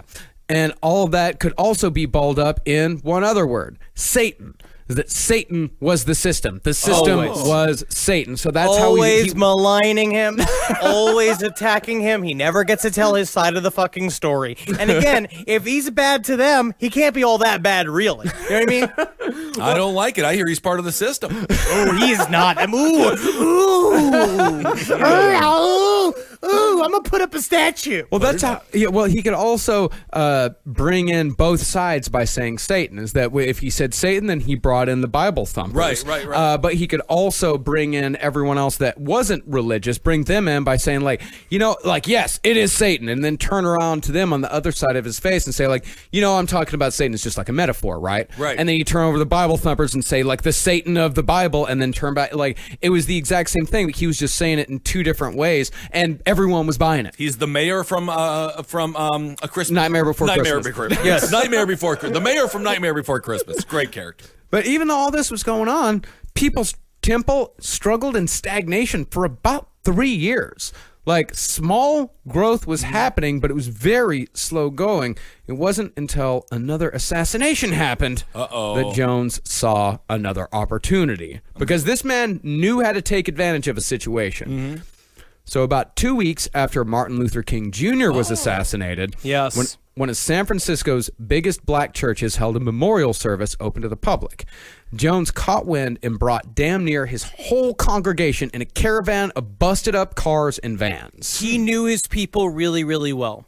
And because he had such an intimate relationship with them, and he knew that, number one, they would love this, and it was a part of the community. And I actually think it was twofold, is that he knew that it would help him down the road, and it also was a thing that he wanted to be in the center of. It was a huge thing. He wanted to be in the pictures at a massive memorial for Martin Luther King. I was thinking also maybe Bobby Kennedy, but I guess it was MLK. Huh? Bobby Kennedy was a whole different thing for them. And that plays perfectly into what you're talking about with the system, because the rumors of Hoover's FBI being involved, the CIA killing him, that started right away. Yeah, Look, COINTELPRO was real. Yeah. Then all that got stuff's vindicated in the end. Yeah. And the people of People's Temple were genuinely compassionate. They were genuinely moved and saddened by the death of Martin Luther King Jr. They skewed a lot heavier towards the white side. So when they showed up at this service, they stood out, but they were also genuine, and they were compassionate, and they were welcomed as brothers and sisters in God. And after the service, Jim Jones and his people started talking about all the good they were getting down to up in Ukiah, and invited everyone there to visit anytime they wanted. So the San Francisco people figured, why the hell not? And when they got there, they were met with a two-pronged attack of racial equality and actual religion, along with a few healings thrown in for good measure. It's strange to think about weaponized goodwill. Yeah. Yes. That's that's a damn good way of putting it. That's what it is that he realized exactly that he got exactly what he wanted. And then every single time he flipped somebody, he got pleasure out of it. Yeah, I think that's kind of what we're talking about here. Is with allowances that we talk about with serial killers. For him, it's the slow acquisition of humans. Yeah, and he'd throw in a few healings as well, as mostly mind-reading type of healings. Did he ever get to Whitey, or he just kind of stayed in envelope? Well, I think they put Whitey in the back. Oh, yeah, okay. I don't think My Whitey catch is really starting to itch. If somebody could get me a hanger, you cannot just pretend like I'm not here. Guys. But this time with the mind readings, it wasn't Jim Jones that was eavesdropping on the crowd for information. It was Patty Cartmel. Ooh. Yeah, she'd go around the crowd, she'd listen in and report back to Jim Jones with pertinent details. Now, you might think all of this shit might raise a few eyebrows in the new non-religious types that People's Temple had just recruited, but they were told again, and they believed again, that all this was just a means to an end. We just had to get people in. Yes, we have to lie to them. Yes, we have to do these healings. Yes, we have to have a Bible-centric service this time and every time these people come. But it's all for the cause. It's to get them in. And then once they get in, then we can get the real work done. His constant reasoning was numbers. Yeah. He's like, we can't make real change unless we have the numbers that we need. In order to put butts in the seats, which is true, which is honestly, we've seen it on our own tiny level as a podcast, is that you don't get to, until you have the numbers, you could show up to meeting and be like, well, this many people follow me. You can, it's easier to give that person money that way. His was also about power, though. Yeah, and can you imagine if Dave Chappelle's last special had an empty audience? It wouldn't have quite the same impact. So after the San Francisco crowd was impressed with the message, Jones repeated what had worked so well in Indianapolis and brought back the notion of a church where you get something now. Woo-hoo. He started doing the exact same thing where, he would, they would help them out, like government forums, programs, getting them jobs, all kinds of shit, like actually making their lives better. And because of all this, People's Temple started to grow again. At their lowest point in 1966, they had 86 members. By the end of the 60s, they had 500. Wow. By 1973, they had almost 3,000. It's almost like they're about to serve over 1 billion burgers. This guy is Ray Kroc and it all over town. Again, smart businessman, great lover, knew what McDonald's needed to get to the top. Don't want to. That is the worst love story in movie history, by the way. It's pretty great. What's it called? The Founder? That movie? Oh. The Founder. I just watched it like this weekend. It's great. That love story is disgusting. Yeah. Ray Kroc is disgusting, and it's an affair. Yeah, the love story is awful. Ray Kroc is a terrible person. Thank you. He was incredibly necessary. Those guys would have been nothing without him. They didn't know. They were squandering everything. The only good thing about Ray Kroc and McDonald's is it is slowly killing our president. Right. And I don't know if I can legally say that, but that is the long game for Ray Kroc. Oh, come on. Ray Kroc, and this man is responsible for the way the world is. I know, it's horrible. It's awful. The world's horrible. I know, that's what I'm saying. Ray Kroc, I'm talking to Henry here. Ray Kroc is not a good man. Ray Kroc is the fucking Henry devil. loves him, Marcus. He's very important. I see what he says as he did his job. He was around all these people that were pathetic. They didn't know how to make their business good. He went in there, and they should be thankful for the money that they got. And this is what Jim Jones told his followers as well. Be thankful for what you got. They were hardworking, honest Americans. Honest Americans. They didn't have the guts to take it to the top. And sometimes you got to have the chutzpah to really kick it to the next year. I did not realize you were such an evil capitalist. Well, now I kind of like it. Ding, ding, ding, ding, ding. So it's the coins falling out of my shirt. Well, those members, when they were first starting to build up their membership, those people were hard fought. Now, once People's Temple had decided you were right for them, once they had chosen you, they would do everything they could to get you and keep you. There was this one girl, she told this story of how she'd arrived at People's Temple after escaping from an abusive home, and she'd been taken in by a couple. Now, she said she was grateful, but she wasn't sure that she'd stick around just yet. And she'd written letters to her family, but she hadn't gotten any replies, so she started drifting towards Jim. One night, he cornered her and told her personal information that she hadn't even told her host. So as far as she was concerned, Jim Jones was a mind reader. And, these people were very kind. They had taken her in. So she joined People's Temple. It was only later that she found out that her host family had been stealing her mail, reading it, and passing along the information to Jim Jones. Talk about the system. It's like the movie The Visit. It's like one of those things you meet with. It's like all of these super cute old people, and they're just stealing your fucking mail. Because that was what she was saying. She was sitting in there, and she thought that her family had left her. Basically, what Jim Jones did is what he couldn't do with Ronnie, where he just cut her off and made sure that she couldn't get any word from her parents.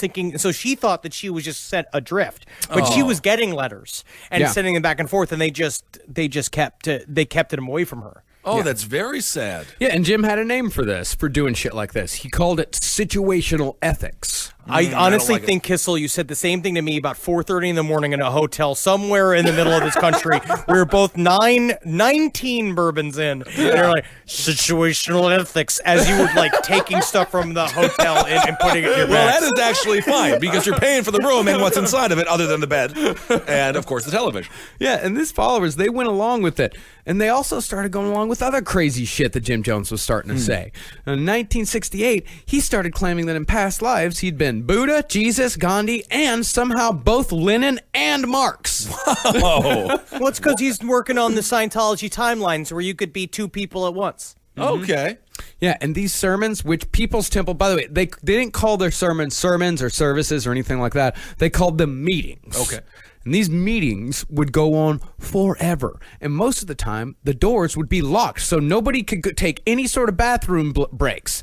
And these were, of course, for people who'd already joined. They didn't do this shit for people that were just visiting. And these meetings would go on for so long, it would be so exhausting that one former member said he saw a grown man pass out and piss himself in the middle of one. A grown man. Grown man Grown pass man. out, piss himself. Well, and also remember, so in order to keep people focused, he wouldn't have chairs. So you have to stand or you have to sit on the ground because he wanted people completely enraptured. But what he would do is he would stand behind the pulpit. Number one, what he had was a couch that no one else could sit on, that he would lay on during the meetings, and he was also allowed to go to the bathroom if he wanted to. But in the very beginning, in order to keep himself and keep up his image, he would have a special apparatus rigged up behind the pulpit. Like a catheter type thing. I think it was just a bucket. Yeah. He had a bucket. A He had a special bucket. apparatus. It's He a had a bucket. bucket. He used I to think he piss just in a pissed in a bucket. bucket. Okay. That's also reasonable. Pissed in a bucket in front that was behind a pulpit. Okay. Yeah. right. Yeah.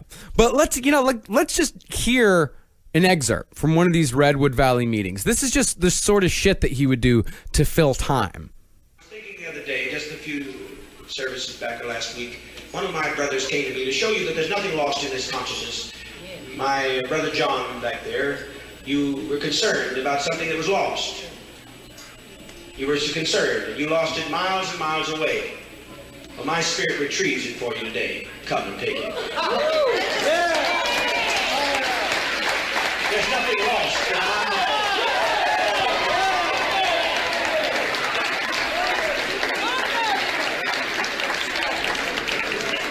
I just wanted to, every now and then to show you that it can be done. See, no one else was with you, and yet I know where you lost it, and I retrieved it. There are other things that are lost here that I would pass out. They were for the end of the meeting. I'm just doing a little shop work to keep you mesmerized with the socialist vision.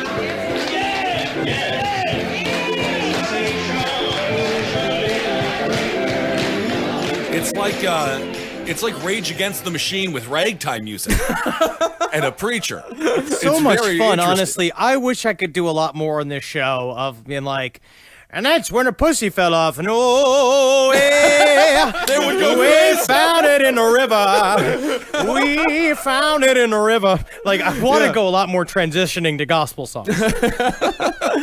Yeah, and that What was he even talking? I mean, I heard socialism in there. social. I mean, so if that didn't read it all, then what he was doing is that he was just talking about how one of his members had lost something, and he found it. He found it. He found it, and Okay. he's like, and here it is, and it was like a card or something like that. And then the person came up and got it from him, and he was like, "Yeah, I've got a whole lot of things that I found. I just found that. I just found it, and I gave it to him. I got a whole lot of other things that I found, but I'll give it to you after the service. But until then, I just mesmerizing you with socialism. Oh, Lord, we gotta go." Because you jump right So into it. this small little miracle, for them quotations, miracle, is just as big as anything else. Yeah. I tell you what, if that's a miracle, Natalie does like 5 miracles a day for me. I've slowly slid into the father's disease, every dad's disease, where it's just been like, where are my keys? Where is my bullshit? She just finds Marcus, them. don't tell Henry that father's disease is alcoholism. Alcoholism. And so God. don't tell him that he's not a father just because he has a dog. I am a That's daddy. up for debate. I am a daddy. She needs me. Well, Jim Jones also started giving bizarre orders. He'd order people to drink a glass of warm water mixed with vinegar every morning. Was he just thinking like, do you think they'd do this dumb shit? Yes. What if I yes. say this? If they do this, That's Yes. exactly and what I think it was. I honestly think that a part of it, yes, is that it's subtly indoctrinating them. I think it's half on purpose, half not. But I think every single time he did it, boop, the penis would shift. Every single time somebody would do something completely against their will, he would love it, even if it's something dumb. Yeah. Right. And this is just tests to see Right. how what they would do, how far they would go. And it started off really small, like shit like that, like warm water and vinegar. It's like, oh, you did that? Great. In 1969, he started taking it further. One guy who left the cult in 1970 said that he'd been present at one of the first poison tests. uh-oh. At a small gathering, Jim Jones served lime Kool-Aid, not Flavor Aid. Okay. Oh, he Finally saved the good stuff for his private group. Yeah. He toasted everyone. They all had a drink. Then Jim Jones told them that it was poison, just to see how everybody would react. Then he'd watch everyone, see, okay, that person freaks out, that person takes it calmly, that person doesn't believe me and thinks that they're just kidding, and then he'd laugh and say like, nope, it was all just a test. I just wanted to see what you people would do. Now everyone go to bed. Have fun. And this is my friend Ashton Kutcher. He came all the way from Los Angeles. Ashton, tell them what it was like on the 70s show. Lord, no, where you gotta take them down to the river.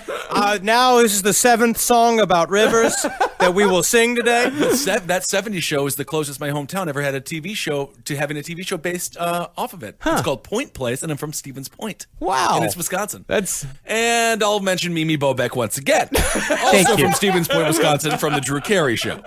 Yeah, Jim Jones would do these Kool-Aid tests, and sometimes he'd do it with champagne, but he'd do it again and again and again over the years, preparing everyone for that final moment. And it wasn't like that last moment everyone thought like, oh, this is just another test. No, they knew it was real. Right. Like they looked around. They saw everyone dying. I mean, because there was a long line. Well, they saw by then all things these had kids gotten really dying. serious. By then they'd already fired weapons. We'll get to that. By then they've already been militarized, and Jonestown was pretty intense. Oh, yeah. They Brutal. knew it wasn't. They knew it was real that time, but by that time they'd gotten used to the idea. Right. They'd So he's grooming them here. He's grooming them. He'd been doing that for almost 10 years by the time Guyana came. Wow. But even though Jim Jones was doing all this wacky shit, people were still joining in droves. But while things were going pretty fantastically for People's Temple, things weren't going so great in the Jones household. It can't all be awesome, okay? It's always like your career is going great, your house is not going good. I mean, like, there's always something, and Always it's hard something. to keep a personal life going when you're a cult leader. Now, outside of Marshall Applewhite, whose whole cult seemed to be built so he could get the thought of fucking dudes out of his head, cult leaders across the board tend to be obsessed with sex on some level or another. Well, Applewhite, I don't think he ever got it out of his head there. They No, I don't think he did.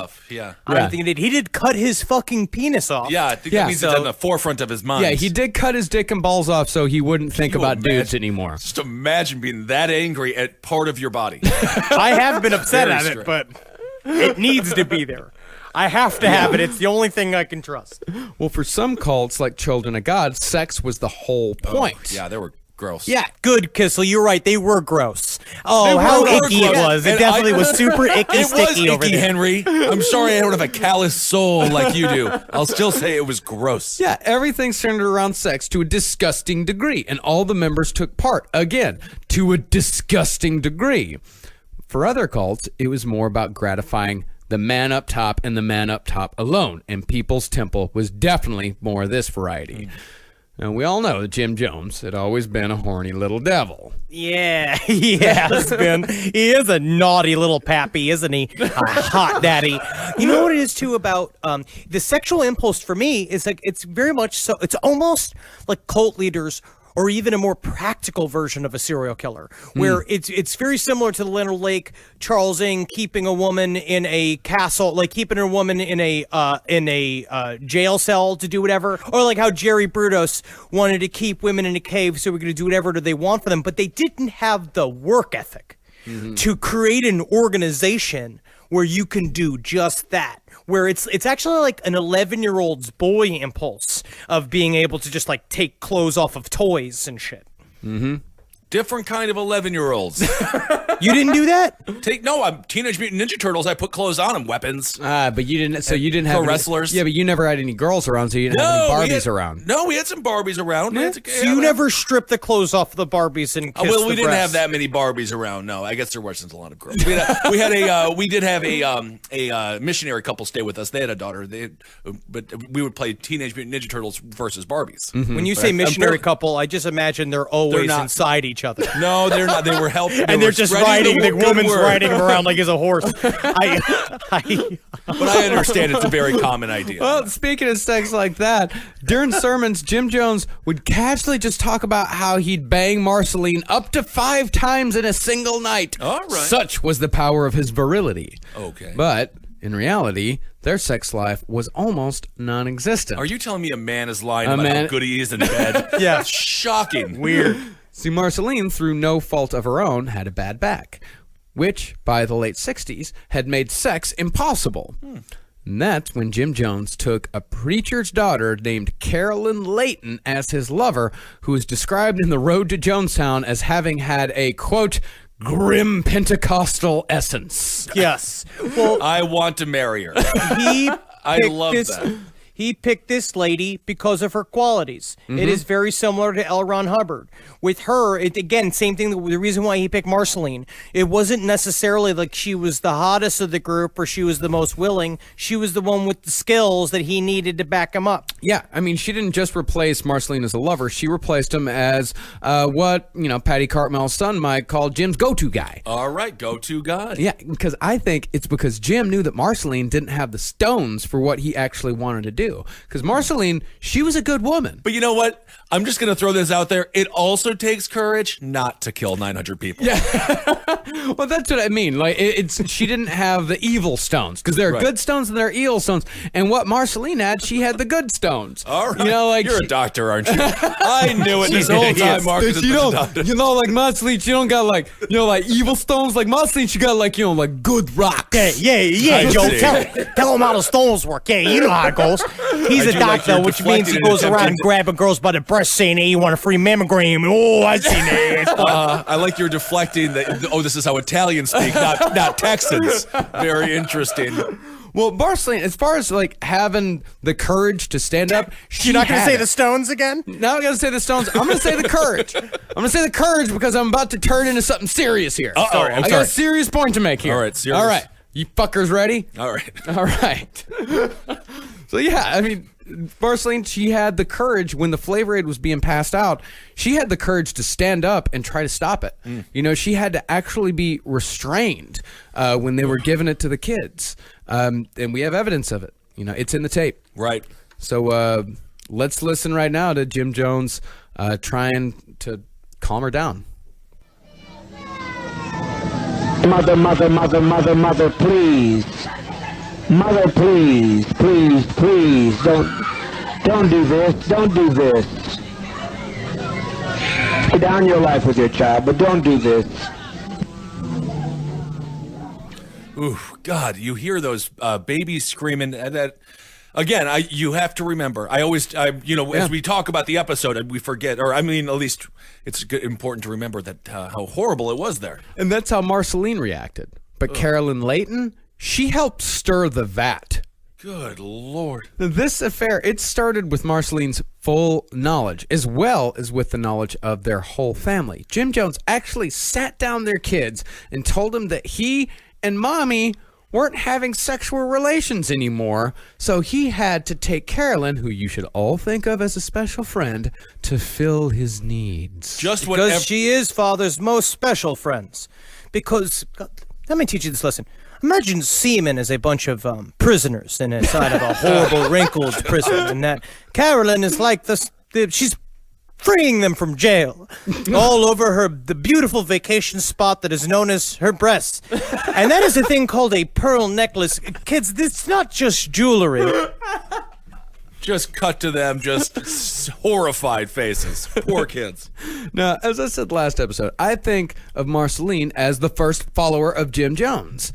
And I think Marceline, a lot of the time, became a test case for Jim to see what he could get away with. Also, it's a test case for Jim Jones. Because we talk a lot about Carolyn Layton, but she had a husband named Larry Layton, who, if he was a bird, would be a cockatiel. He had his wife taken from him. And then what he did was just be like, okay, what I'm going to do, though, is I know you're upset. We're doing this for the temple. You seem really upset. I'm going to give you a hotter wife. So he chose another lady from the congregation that was hotter, that he said was hotter. He gave him to her and be like, that's your new wife. And then like 6 months later, he's like, I'm going to be taking that hot wife back because now it's mine. Do that? Yes. That's not allowed. Yes, and Larry Layton's just like, all right, well, they seem to be enjoying it, whatever it is you do. Horrible stuff happening. Well, as far as Carolyn Layton went, it's really like his followers at large didn't know about the whole situation. But Jim Jones figured that if he could convince his wife that he needed to get laid to keep his special powers going, then he could convince his followers of anything. Yeah. Can you imagine that? Can you imagine sitting your girlfriend down and being like, this is for the good of the podcast. I have to have my balls drained by many people, many different people. Like it's just even a horse. It's my burden. Actually, it's a thing that I wish I didn't have it. Right, he flipped it, huh? Yeah. All right. And as far as how he got Carolyn Layton into the situation, Jim sent Patty Cartmel to convince her. Patty told Carolyn that Marceline was mentally and physically unfit, and that Jim, in order to keep on being Jim, needed to have a physical release. And Carolyn had been chosen to give that to him. And it's really sad because honestly, Patty Clayton straight up said, "I'll do it." Right. Because had this meeting. It was a meeting because he did everything with his committee. So they had the committee and he would meet and he would talk about how I need to fuck more. I can't do this. And Patty was like, "I'll do it." And he's like, "God has a different plan for you." Oh, poor Patty. Yeah, poor Patty, man. Yeah, because he was like, yeah, God has a different plan for you. All right. You, my child, shall be in charge of my fuck schedule. That's right. And she was never put on there herself. She should have put herself in the game. She should have just written her name in there. Come on. It's what everyone who goes in the production side, who is also an entertainer, who just happens to be on screen a lot more. Well, Carolyn, she was told that she had been chosen to give Jim the release. Carolyn was the first to be told that, but she was by no means the last. Jim would tell women that by having sex with him, they were supporting him, supporting themselves, supporting the cause, and boosting their self-esteem all at the same time. Okay. Why do I feel that this is a Bobby Flay move? Bobby Flay. I found out a little information on Bobby Flay. Good barbecuer, not a great chef. Really? And that's why he often does lose on Beat Bobby Flay. Interesting. He makes good oils. The chili oils are really good. Yes, And when he was selling, they're really good. But not famous for his cooking. And Jim Jones, he wasn't just sleeping with women. This is a Jonestown survivor, Tim Carter's recollection of a Jim Jones proposition. Uh-oh. I had been in the temple for just a few months. I was sent backstage in Los Angeles to get something for somebody. I don't remember what. And Jones happened to be coming out of his room, and he said, "Hi, Tim, how are you doing? How's it going? How do you like everything so far?" And, "Oh, I like it a lot, and, it's really cool." I don't remember exactly. And he reached up and kind of patted the back of my neck, and he said, "I'll fuck you in the ass if you want." And I just kind of stammered, no, no. And he said, "Well, if you ever want that, that's okay. Just let me know and we'll do that." That sounds like the story of every staffer who works for Louis Gohmert, which is a deep cut politically. He's a horrible, horrible politician out of Texas. Honestly, it just sounds like Jim Jones is about to be in that wonderful film American Beauty. He's such a really good actor. That takes a really good actor to pull it off, kind of like a Kevin Spacey. Yeah. Like a really good one. Ah, dang it, American Beauty was a great movie. It was. Yeah? Yeah. It was fine. It was fine. I mean, a little bit heavy on the paper bag floating nonsense, but It's the most beautiful thing I've ever seen. Or the and I plastic still bag. do that joke to the dismay of my family every single time I see a plastic bag going down the street. Yep, you got to. Now, Jones didn't have sex with his male followers as much as he did the female, but he did it enough where older followers gave advice to newcomers. Huh. The Road to Jonestown quoted one follower as saying to a younger one, If you ask father to fuck you in the ass, take a douche. Huh. That's just word from an old grandfather to a young man.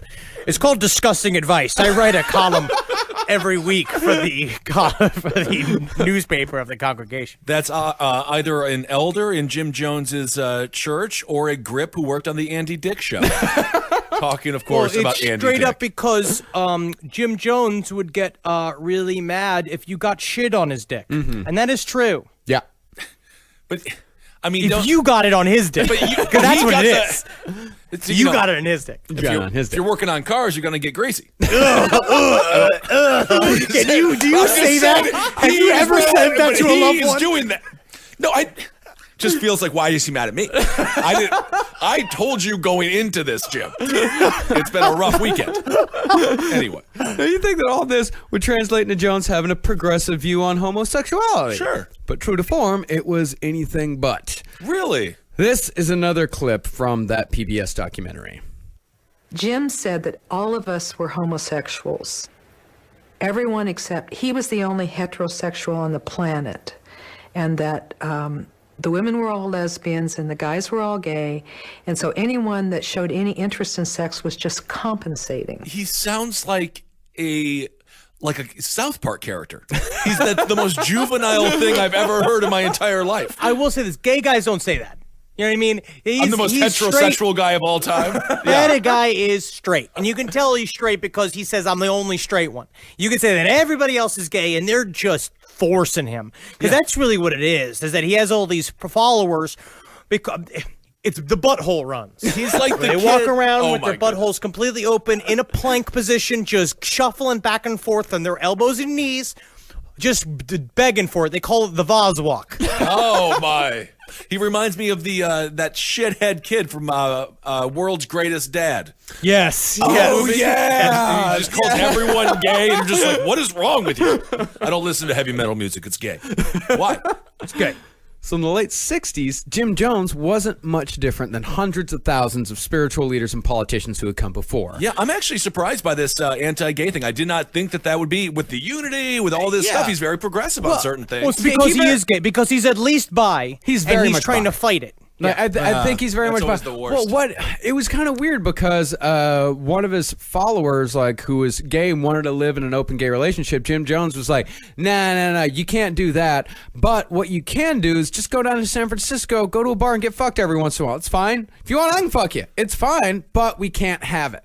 We can't have it here in the community." Wait, so you'll fuck me, but I can't have a husband? Can't have a husband. So I think at this point, Jim Jones is like a mashup of Billy Graham, Bill Clinton, with a little tiny sprinkling of Charles Manson. All right. Just a little bit.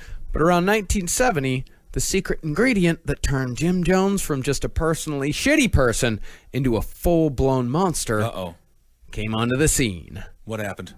Amphetamines. Oh, Yeah, my that'll God. do it. You mean the world wasn't better after amphetamines came onto the scene? That'll do it. And that's where we'll pick up next episode. All right. Hell yeah, man. That's exactly what I want Jim Jones to have.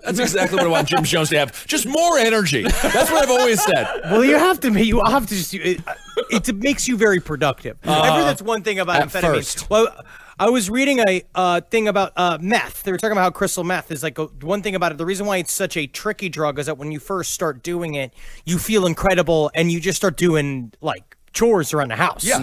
And you're just like, man, I get so much shit done and I don't need to sleep. And then eventually your teeth starts falling out and you're having sex Jim Jones style underneath the highway, saying, I'm sorry if you got shit on your dick. Yeah, because you're looking for money. Then you write a beautiful song under the bridge about your addiction and you're Anthony Kiedis and the Red Hot Chili Peppers. You're rich, you're famous. Mm-hmm. I don't think that's how it works. I have no idea. I don't think so. No, please do not. No meth. That is no. How clean does your house have to be? That's what I always say. All right, everyone. Well, that's fascinating stuff. Part 2. We got a couple more coming up here. We got at least a couple more, maybe 3 more. Oh my God, fascinating stuff. Yeah, I love this fucking. I mean, obviously, of course, I love the story. It. It's probably going to end up being 5 parts. Honestly. All right. Yeah, because if we did 5 on Jack the Ripper, we got to do 5 on, because each of these episodes, it's, I'll write a huge script for it, and we usually don't even get to the end of it because we're almost already at 2 hours here. It's amazing. And we're not even onto the sunglasses yet. Yeah. Does he have the sunglasses? We're amphetamines and sunglasses. It's all coming together now. Is it starting to make sense? It's all making sense. Yeah, it's starting to make sense. I get it now. What I like to point out for this episode, though, and honestly, in Jim Jones in general, up to this point, it just shows the power of hard work. Mm-hmm.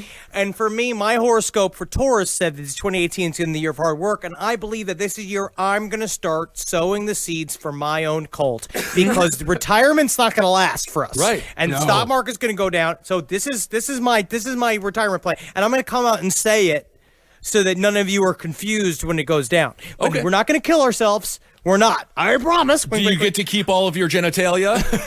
Oh, yeah. Everybody fucks. Do we have to be a part of this? I'm not. You'll be officers I'm an part of the officer? special committee. You're going to be a part of a special committee. We'll talk about this off air. Oh, we're gonna be the PC. We're gonna be the planning committee. I don't wanna be- You're You'll be just taking fucking shit out of Jim Jones' page book. I want to be the guy in the Big Lebowski who's just in the pool. But I want to You have know my what shirt that's on. called? You know what that's called? Recreational Admiral. And that's what you are, Kissel. Congratulations. You're the Admiral of What do I get to be? Security. I'd say Security Lieutenant. Yeah, I'm the recreational admiral. It kind of sounds like I'm just doing all the work again. No. Well, no, but think about what you're good at, Marcus. It's really just Work. about utilizing Marcus, everyone's Henry skills. and I have had this conversation in private many times. You say Marcus loves to work. He loves to work. He's so good at it. If he doesn't have work to do, then he just goes crazy. So you just need to give him more work. Put him to Idle work. hands. Every time he's sad, just put him to work. Well, that's good. I'm sure you can keep people up to date on your cult here on all the shows on the Last Podcast Network. Let's. What if we should plug and thank people? Thank you for the Patreon. Oh, one thing too, we're going to talk about. I want to broach this. There's been a lot of problems with our YouTube page and YouTube fan videos, and we have no clue what's happening. That's a No YouTube idea. bot. Apparently, we started talking to them, and apparently they're trying to do a big sweep of people posting copyright material. But we're going to say right here, we love fan videos. I don't give a fuck. As far as I'm Absolutely. concerned, it's free advertising. Every single time you do something cool and with our name on it, we love it. Like we don't give a shit. So We're not we're changing. actively working to fix it. I feel like we're not changing. But we really aren't changing. So if you see anything that's just like, oh, that doesn't seem in character with these dudes who we've known for 7-8 years on all series of different shows, it's just not. We just would not do that. No, it really Honestly, it's a we YouTube. are too lazy and drunk to get half of And these things done. Thank you all for creating the great content. We love the content. Of course we do. So- Yeah, this isn't us. We're not doing it, and we're taking steps to make sure that this type of shit doesn't happen. This is all YouTube doing it on our behest, it's even the though same thing we didn't fucking ask them to. The same thing with the Patreon stuff. It's like, I don't know. The world is just weird, and everyone is coming up with ideas, and they're all fucking with us. Yeah, they're all bad. Yeah, no upgrade has ever been good. No, absolutely We're not. just trying to make stupid podcasts. Yeah, that's all we care about. That's really all we. It's the only. We have no discernible talent. No, this is all we know how to do. This. So please, I promise you, we love you all very much. Yeah. We would not mess with stuff like that. Yeah, and speaking of Patreon, thank you so much to everyone that has given. Patreon.com/lastpodcast on the left. We're going to get to shout-outs. I know we've been bad on shout-outs. We got a big old envelope of them full, but we're going to get back to them soon. But yeah, thank y'all so much. Go and listen to all the other shows on Last Podcast Network. We got a ton of them over there. Go listen to my new music show, Milk and Peppers. You can find that on mixcloud.com/Marcus Parks. Hell yeah, I'm so excited for you. Honestly, I'm so excited for you. The show seems like a lot of fun. It's great. KPIS.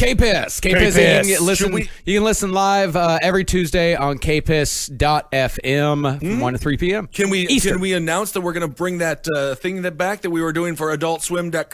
Yeah, so I believe that it will be. We're definitely going to be bringing the stream back. Yes. It's going to be coming back soon. I'm shooting Pretty Face right now, so once I'm off of Pretty Face, we'll be able to do that. Season 4 also, for Pretty Face, will be coming out sometime in October.